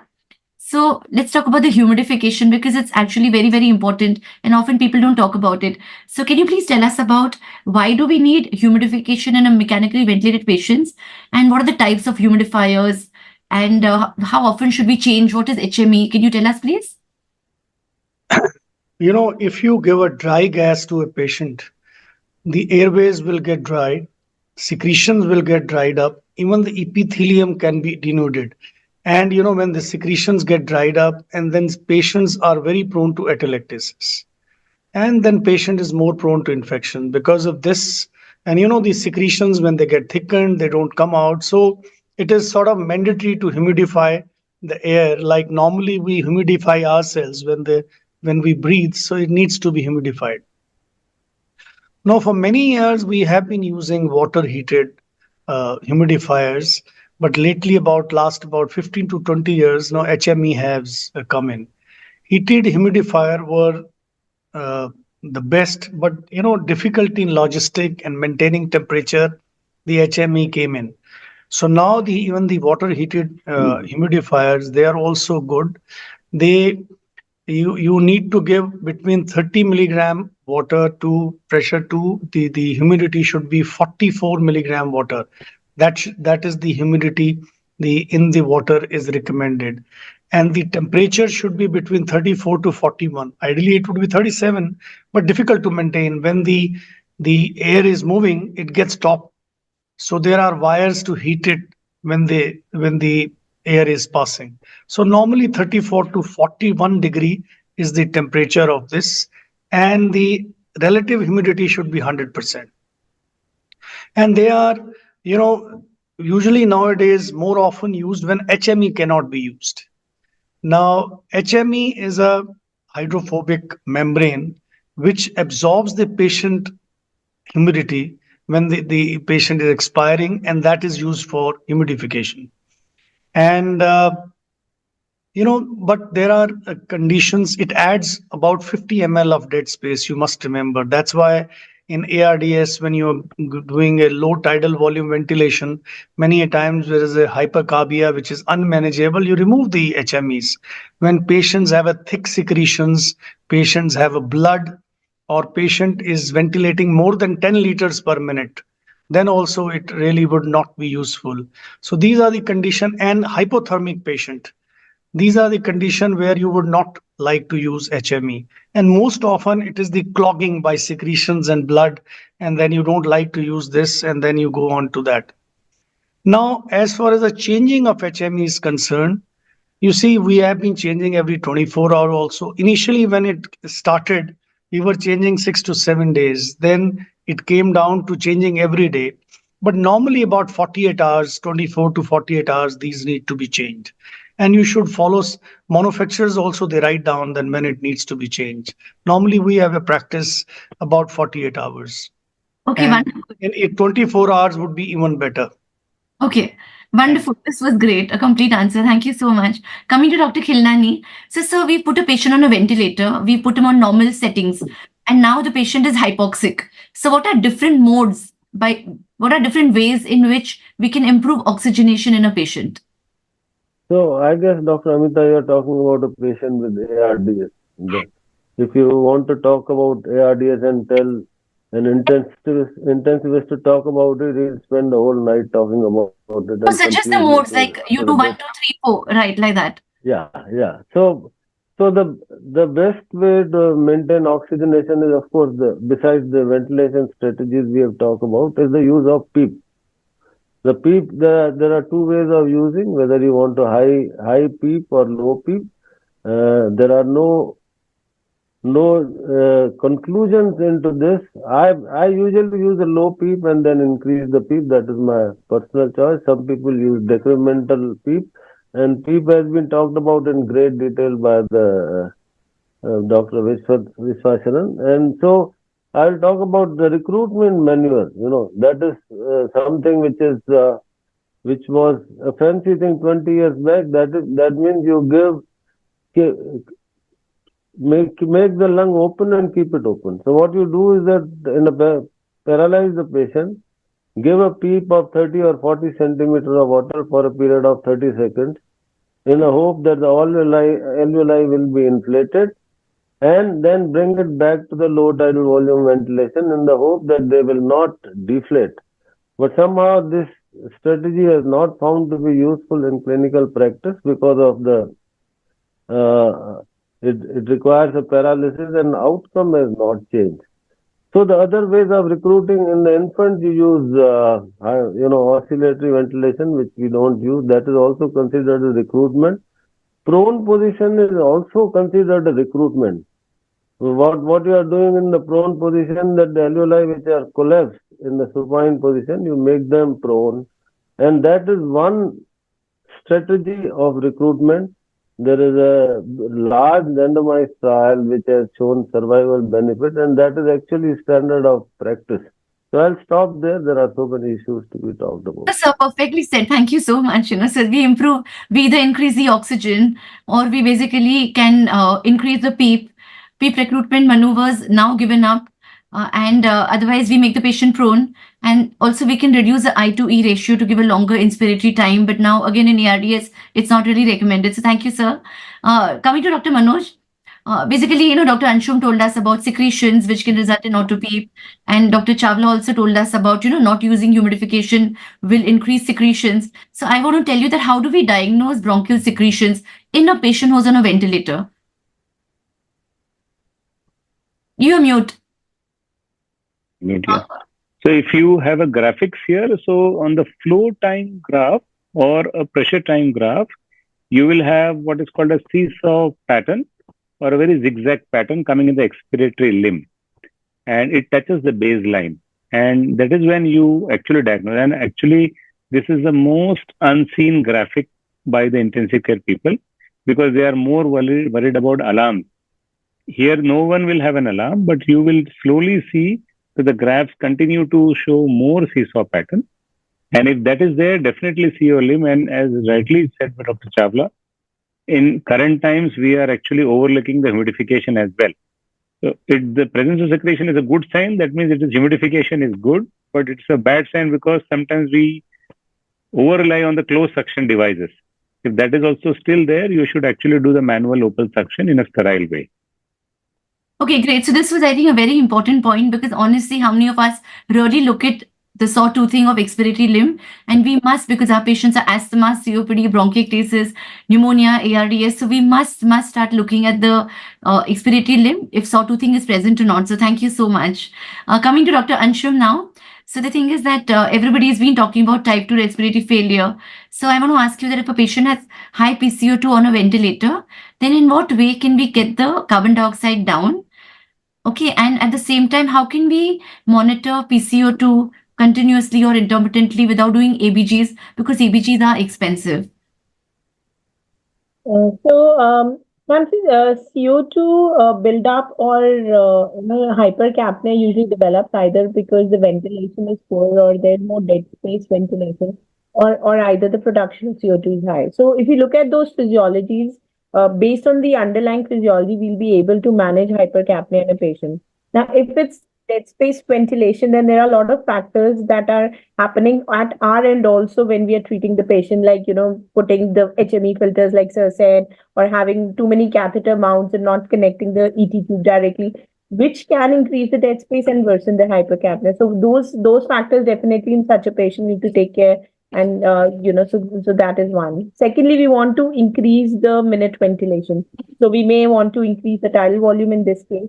Although we talk about low tidal volume lung protective strategy, but here, we would want to have a better tidal volume, a better minute ventilation in our patients, and obviously also correct the cause. So if it's a narcotic, so if a patient had a narcotic abuse, we may want to give it an antidote. If it's bronchospasm because of COPD, then make sure that there's adequate bronchodilation. So those things still remain, and we want to improve the ventilation, the tidal volume, and reduce the death rate.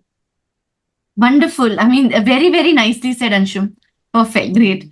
So now coming to Dr. Nilanjan, I'd like to basically ask you that we all know that this is really a hot topic, and Dr. Khilnani said that we may talk about it all night, and Dr. Vishwesh covered it. But if a patient has ARDS, just very quickly, if you can tell us what should be your ideal settings and what should you look at? Yeah. As Khilnani sir said, it's a huge topic in itself. I'll just give some quick points. First, start with a tidal volume of 6 ml per kg of the predicted body weight. So now predicted body weight is an important point here, and do not see the actual body weight of the patient. Then set a high PEEP, or rather than a high PEEP, I would say an optimal PEEP. And again, there are numerous methods of setting an optimal PEEP. We can use the ARDS, the network protocol table. We can use the incremental or the decremental method. And then we can use the best compliance method. And we need to make sure that the plateau pressure is less than 30, or as recently said, the driving pressure, which has been a recent addition, preferably to keep the driving pressure less than 14. Then we need to increase the respiratory rate. We tend to keep it at a higher level, like 25 to 30, or even we can go up to 35. And we target a saturation SpO2 of around 88 to 92. That's enough according to our guidelines. When a PO2 of 55 to 65, 70 is enough. And also the important point of permissive hypercapnia, as has been raised by many of our speakers, that we can even keep the pH as low as 7.2. This was excellent. I mean, a perfect answer. Thank you so much.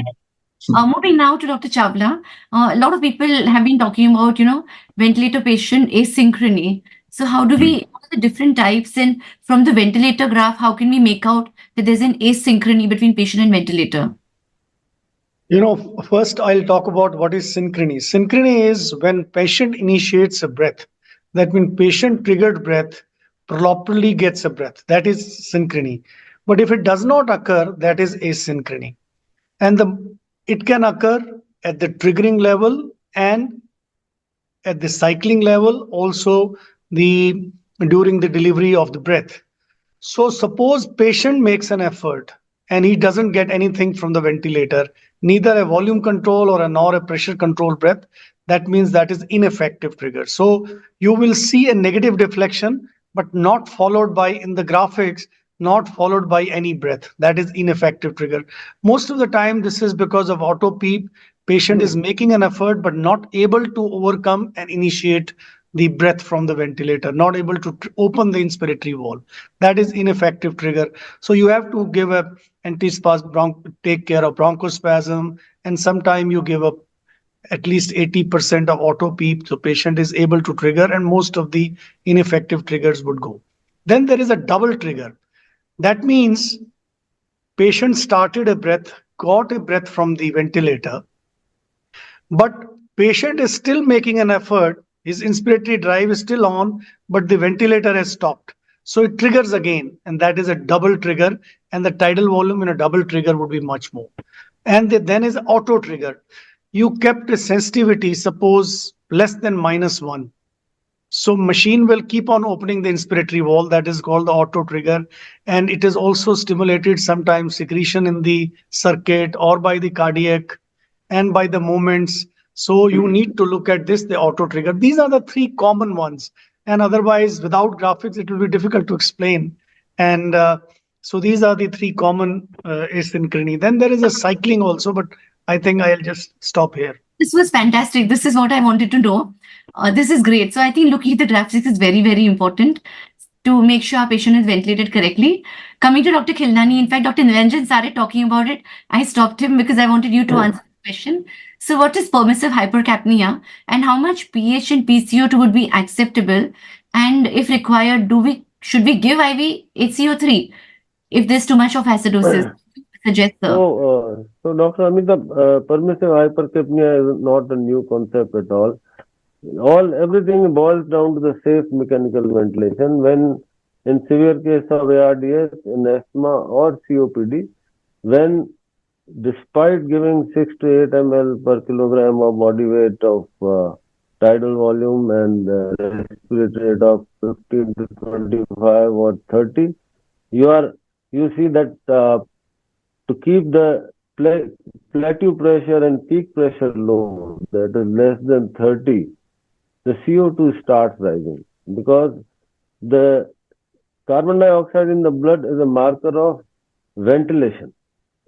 So if the patient is requiring higher tidal volume or high peak pressure or high plateau pressure, to maintain the CO2, it is better to keep the tidal volume low, let the CO2 rise, and that is called permissive hypercapnia. The result will be the CO2 would rise, and as a compensation, the pH would drop. So we have seen in the COPD patients, even the PCO2 of 100, 110 patients are conscious, even 80, 60 we tolerate all the time. At 50, people are moving around, going to offices. So high CO2 usually does not cause much of trouble. It is the pH. In the acute, first and foremost, the permissive in hypercapnia, the CO2 rise should be allowed slowly. It should not be rapid rise, number one. Number two, the pH should be monitored. Number three, that there are certain conditions where it is contraindicated. And these are the central nervous system conditions, tumors, meningitis, because there the high CO2 would lead to vasodilatation and raised ICT pressure. That must be kept in mind. If the pH is up to 7.2 and CO2 is 70, you don't need to worry. If it is dropped, it is lower than 7.2, then one has to, because there are cardiovascular effects of this, there are effects on cardiac rhythm. So one should consider giving soda bicarb so as to maintain pH above 7.2. That's about it. Wonderful, sir. Thank you so much. Coming now to Dr. Manoj. So the thing is that Dr. Niranjan very nicely told us about the settings in a patient of ARDS. So I want to basically say that how do you decide what PEEP to keep in a patient of ARDS, and as you're increasing the PEEP, what precautions you want to take? Okay, so as Dr. Khilnani said, a very important point. Remember, all of you, recruitment is actually the basic C on initial phase. Recruitment is touching the inspiratory part of the lungs mechanics, and PEEP is the expiratory touching of the mechanics. So hit hard and hit once. It is not like you keep playing with the ventilator in every shift or every new doctor, every consultant. Start with high. So what is high PEEP? In Indian setting, most of the patients, we should never go above 15 of PEEP. We generally try with recruitment. If the patient has a recruitable lung, we play with PEEP. So we start with 15 of ventilation with 6 mils per kg tidal volume. If the patient is non-recruitable, we immediately prone them. So then there is no playing with the PEEP. Prone means PEEP of 5 to 6 for age. But if we are giving PEEP, we only give highest PEEP, which is in a recruitable lung, and then we come down. When we are on 15 PEEP, that means you are having a very high intrathoracic pressure, and you are touching the relays model of actually improving the dead space ventilation and reducing the shunt. And you assume that there are less normal VQ mismatch lungs. So you are actually touching the physiology. And that is when hemodynamics and sometimes barotrauma may affect the lung negatively. So take care of the hemodynamics, take care of airway pressures, and ensure smooth muscle relaxation in the journey for minimum 12 hours when you set the highest PEEP, and then come down slowly. Come down every 12 hours by 1 minus or 2 minus of the PEEP. That is how we manage ARDS. Yeah, that's wonderful. Okay, great. So now I'd like to come to Anshum. So Anshum, we have a question from Dr. Jai Bhanushali from Mumbai, and he's asking what should be the ventilatory settings in a patient who's got ILD or IPF, and how will you decide the tidal volume for this patient? Before I answer that question, actually, last time you asked, I missed answering the point on CO2 monitoring. So just wanted to mention that because in case someone wanted to listen to it. So we don't see if we have an end-tidal CO2 monitoring or a capnography going on simultaneously. Sometimes, which can be in the mainstream with the ET, or it could also be side stream. There are also volumetric capnometers now, which are available, volumetric capnography, which also measures it against the tidal volume, so it gives more data. And there are transcutaneous CO2 monitors also. We use it in pediatric sleep studies also. So those can also be used for monitoring. Dr. Anshum, before you come to this previous answer, I mean, thank you so much, because I also missed out, because even I asked you 2 parts and your first part was so complete that I got overwhelmed. So thank you so much, for talking about this carbon dioxide monitoring without ABG. So we do ETCO2, we do capnography, and this is definitely useful. We should do it. Okay, now coming to this question about ILD, IPF, which Dr. Jai is asking us. Secondly, regarding IPF patients, we all know that we should avoid invasive mechanical ventilation as much as possible in our IPF patients, because there is a very, very high risk of mortality. In fact, there are some studies that have noted 50 to 100% mortality right at the time of, instituting the mechanical ventilation till 1 year later after that in IPF patients. So one is we avoid it as much as possible. Secondly, if we have to, then we remember that because the lung compliance is poor in these patients, we want to give a lower tidal volume, maybe much lower than the 6 ml per kg ideal body weight unit. So we can start with 5. And also we want to have a lower minute ventilation, a lower respiratory rate, and we want to achieve lower P-plats in these patients. So there is more risk of barotrauma, there's more risk of ventilator-induced lung injury, because not all of the lung is recruitable. The fibrotic part will not recruit. So we have to make sure that we are giving a lesser PEEP, lesser volume, and lesser respiratory rate. We can allow some permissive hypercapnia in that case, and so that we avoid barotrauma in these patients. Correct, but just to add on, I agree with Dr. Anshum said, but sometimes, patients of ILD, we just can't ventilate. And if we just can't ventilate, often we get minute ventilation of 1.5 and 2, in which case we are happier to go up on RR. Because when we go up on RR, we are making sure ventilation happens, and we are also preventing increased peak airway pressures. So as Dr. Anshum rightly said, avoid ventilation is possible. You want to ventilate them only if you're looking at a reason which is kind of correctable, like a pneumonia or something, and you basically want to give them less tidal volume, and you want to give them a PEEP maybe which is 5, or you basically just adjust. RR, you could go up and you keep on looking at your plateau and peak pressures, because a very high chance of barotrauma. And we would prefer to use 6 ml per kg, as Dr. Anshum said. Thank you so much. That was great, Dr. Anshum. Now coming to Dr. Nilanjan, Dr. Anshum spoke about peak airway pressures which are going high. So when did the peak airway pressures go up? I mean, what does it indicate? Peak airway pressures, alarms going up. What is the meaning of this? Just quickly, because everybody, we have about 25 more questions remaining. So maybe trying to take all the questions. So peak airway pressure is isolated peak airway pressure without an increase in plateau pressure. It primarily indicates an airway issue. So again, we have to start right from the patient and the endotracheal tube, the circuit, and the patient. The endotracheal tube, it can be due to kinks or blockages or secretions or mucus plugs. And the patient, it can be again due to increased secretions in his airways, or it can be due to increased or severe bronchospasm. Now, if the patient is having both an increase in the plateau pressure as well as an increase in the peak pressure, then it is primarily an issue of compliance and not just an airway issue.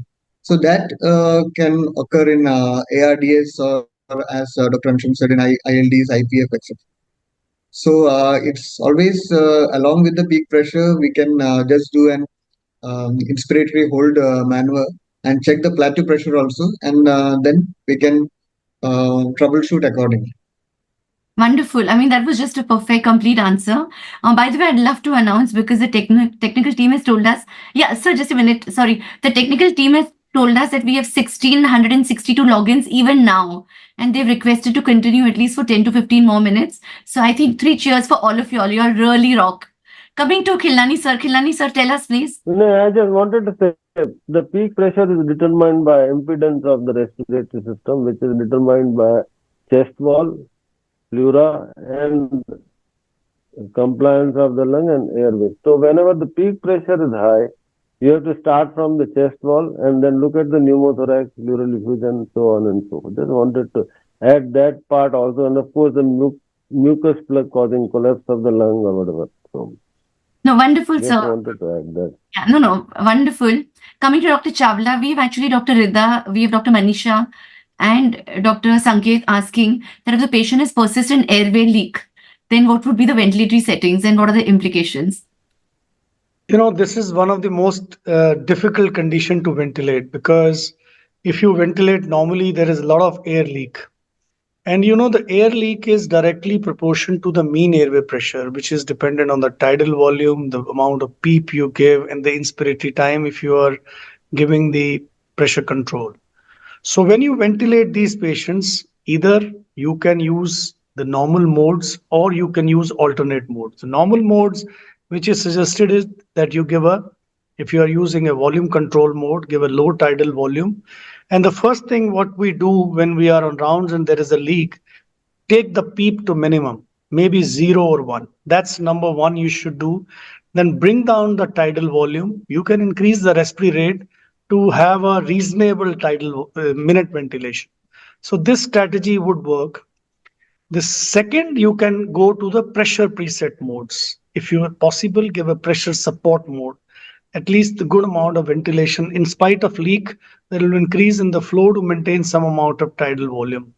And the third thing is try to get them off the ventilator faster. Because if they're out of the ventilator faster, then the leak problem is not there. But then if you are not able to do with this strategy, then there are alternate modes which can be used. People have tried, they are more theoretical, but usually in practice, we very rarely use. One was suggested was airway pressure release. People have tried with success. High frequency, people don't have machine now, but I have used high frequency ventilation in earlier part to manage the bronchopleural leak. And some people have done the independent lung ventilation, like you heard the speaker talking, but these are easier said than done in a practice. And of course, when there are large leak, young patients, salvage patient, ECMO should be also done, because then you can really go to the 2 or 3 ml or extubate the patient and just continue on ECMO and allow the leak to heal. So these are the various things can be done, but very, very difficult. Then talking when there is a real patients and a large leak, very, very difficult to manage these patients. So one has to know these basic principles. And the most important thing is, the first thing you see a little leak, please take the PEEP down to 0 or 2. Even 0 is also okay. Sometimes the leak will decrease in these patients. And mean airway pressure, the leak is proportional to the mean airway pressure. So inspiratory time, you decrease the inspiratory time if you're giving a pressure control. So that will also decrease the mean airway pressure and the leak would be less. So all these things can be done to ventilate these patients and allow hypercapnia in these patients, because you have to do a safe ventilation and with the hope that this leak will close. I think this was fantastic. I mean, a complete state-of-the-art answer. And we just realized so many people wanted to actually know this answer. In fact, Dr. Vishwesh had covered this point.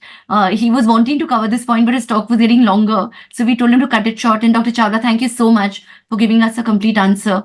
I wanted to really stress upon the taking out the PEEP part, allowing permissive hypercapnia. And if required, you could do a blocker and independent lung ventilation, and ECMO is an option for large leaks. So that was great. Coming to Dr. Khilnani, so the thing is that Dr. Chawla told us about persistent air leak patient. If a patient has undergone a thoracotomy, if he's undergone a surgery about the lungs, could it be like a lobectomy or pneumonectomy or a BPF closure? Then when you want to ventilate this patient post-op, maybe just for a day, then what are the special precautions you would take? The precautions are same for a safe ventilation. If you have patient has undergone a pneumonectomy, then volume required is much less. That needs to be. The same about peak pressure and plateau pressure has to be monitored. Usually the ventilation is not difficult because the rest of the lung which is not touched is healthy. So there is no difficulty in maintaining the oxygenation and the carbon dioxide. The dictum is that they should be extubated as early as possible so that they get rid of positive pressure ventilation, because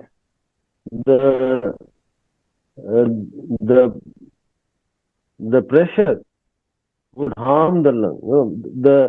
The mechanical ventilation what we give is an unphysiological way of ventilating the patient. So answering your question, it's not difficult to ventilate a healthy, even if one lung, but the same tidal volume should not be used. Tidal volume will have to be less. The pressure has to, plateau and peak pressure has to be kept as low as possible, extubate as quickly as possible, use NIV later. Yeah, wonderful, sir. Very, very important. You want to get positive pressure off, and maybe therefore keeping PEEP 0 also would be fine because they already have a good lung which is working.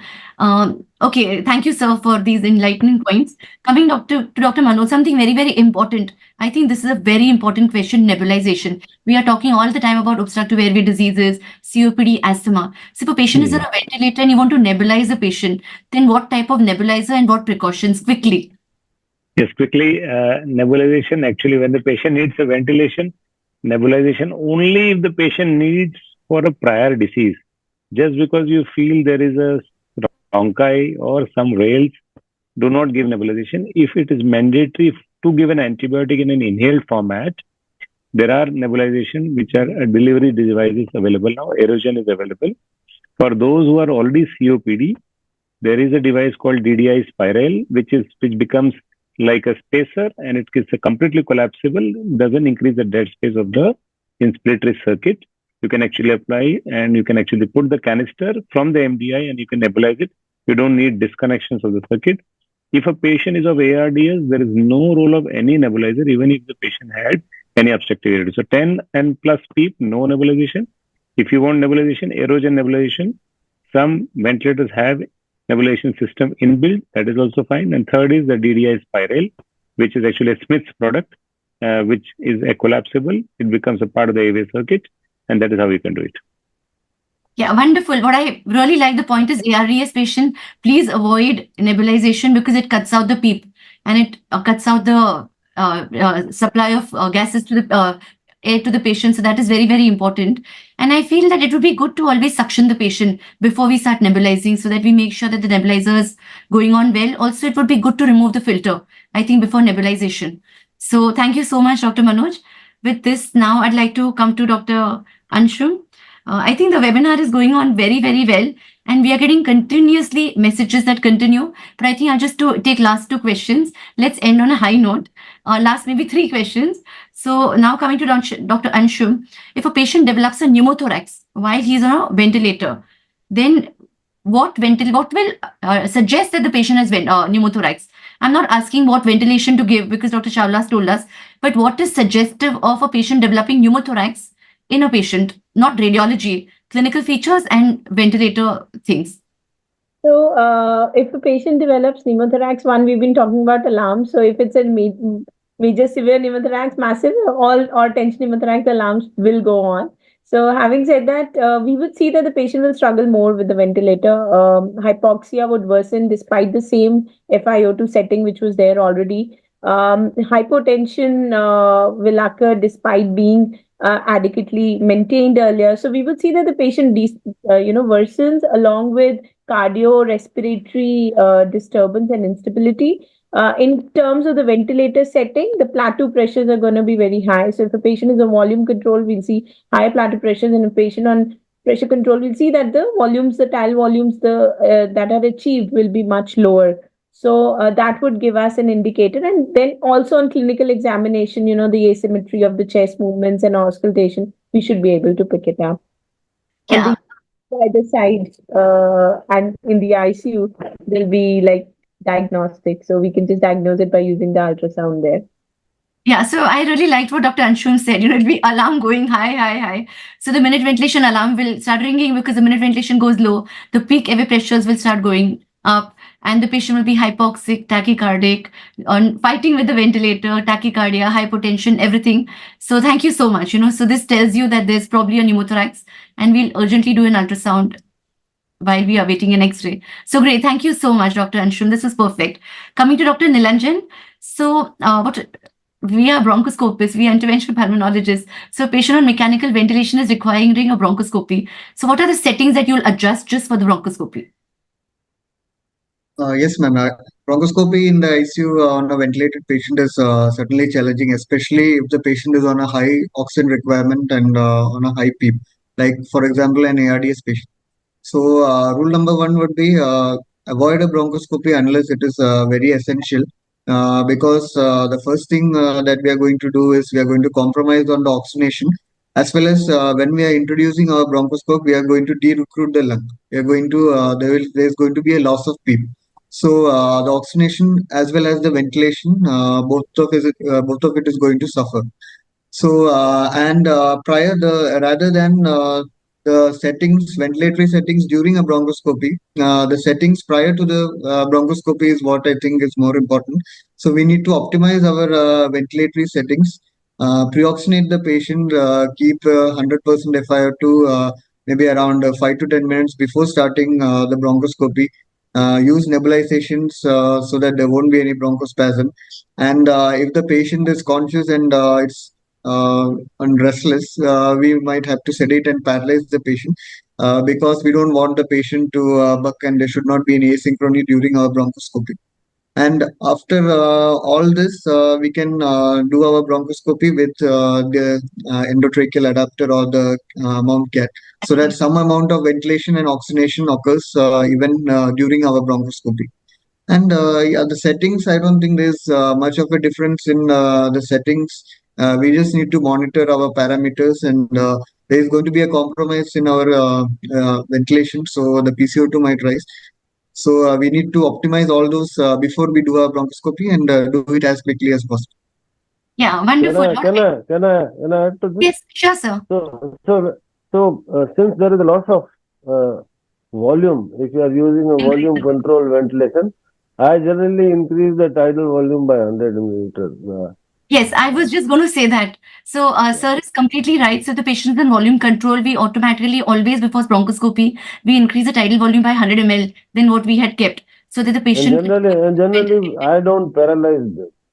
And yes, and if the patient is on pressure control, then we increase the pressure control alarm so that, the noise doesn't keep on irritating us. I really like the point, Dr. Nilanjan, what you spoke about increasing FiO2 to 100% 10 minutes before the procedure. Because normally people make it 100% just before starting the procedure. So pre-oxygenating the patient would be very, very useful.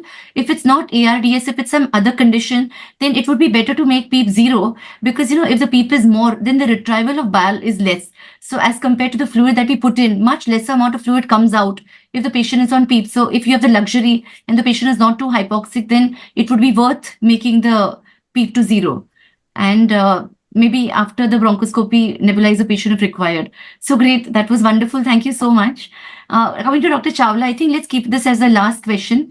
We have Dr. Bhaveja and Dr. Manisha. Two people have asked this question. that what is the relationship between the size of the endotracheal tube, the length of the endotracheal tube, and the size of tracheostomy tube in patients who have reduced lung reserve? No, first of all, I think you should, as an intensivist, you should not put in a tube less than 8 millimeter size, because that's a bare minimum, and it has a lot of implication, particularly, in patients of COPD and asthma. Because if you try to put a smaller tube, the airway resistance is going to be very high, because you have to give high flow rates to these individuals.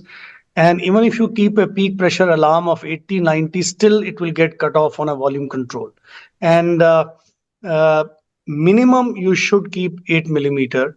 And similarly for the tracheostomy tube, I'll tell you a very interesting study which I came across in status asthmaticus. Fortunately, with the good treatment of asthma, very few patients get ventilated with the status asthmaticus. It was a study published in 2022, a year ago, on a 33 or 34 patients of bronchial asthma. And what they found, they compared 7 millimeter, 7.5 millimeter, and 8 millimeter. And the mortality was different. Mortality in 7 millimeter was 26%, 14% in 7.5, and 8 was less than 11%. So that much is the implication, because ventilating a patient below 8 is very difficult. That implies, so in this study, they found even the mortality was related to the endotracheal tube size. So even if patient is shifted under you, has a smaller tube, little stable, please change the tube to 8 millimeter. Otherwise, you will have a difficulty even in weaning these patients, because if they have a thin tube, they will have a high resistance, and you will really not be able to control that. So you should minimum, whenever you are ventilating, and most of the adults, you can put a 8 millimeter size. Even larger would be better. If you can put 8.5 or 9, that would also be better in these patients. But tracheostomy tube, usually you always start with 8 millimeter, because if you use a very larger, then there is a chances of causing erosions and other things. But 8 millimeter tube you should always use. Wonderful point, very well taken. There's a quick question which Dr. Dhiresh Jaiswal has asked, that while nebulization, what should be the mode of ventilation? So you can continue the same mode of ventilation, there's no problem. And we have Dr. Shrija, we have Dr. Priyanka, we have Dr. Shehbaz, we have Dr. Vishal, we have Dr. Shreyami, we have Dr. Sangeeta, and we have Dr. Sujata. And there are many names which I can't see, but they all have said amazing session, wonderful discussion, excellent talks. They have learned just so much. So I think with these wonderful comments and with more questions just coming in, we just got a new question right now. So I feel that with all this going on, let's just decide to call it a night. We've had a wonderful brain-wrecking a session of 2 hours, and we still have 1,662 people which are logged in, which I think just talks about the quality of the star panelists that we have and the wonderful information that they all have given to us. And with this, I would like to thank each of you all on behalf of Indian Chest Society for being on board and for enlightening us, for educating us, and for giving so much of interesting practice-changing tips and tricks. A huge big thank you to each of you all. Thank you so much. Thank you. Thank you. Thank you, ma'am, for the opportunity. Thank you. And thank you all fellow panelists. Learning from here. I would also like to thank CIPLA, of course, for being our education partners. They have done a fantastic job. I mean, we made the flyer and gave it to them yesterday at 6 p.m. And they have definitely made sure that it goes to a lot of people. And thank you so much for this wonderful platform. Ramita, I want to say something. Yes, sir. Something.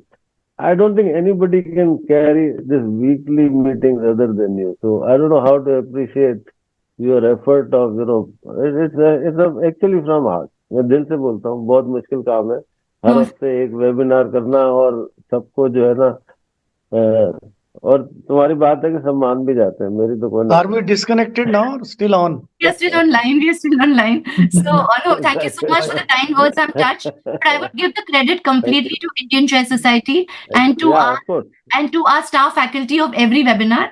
I'm just an instrument, but you all are the one who are the stars. So thank you so much. Thank you so much. Appreciate it. Okay, a big thank you to each of you. Thank you.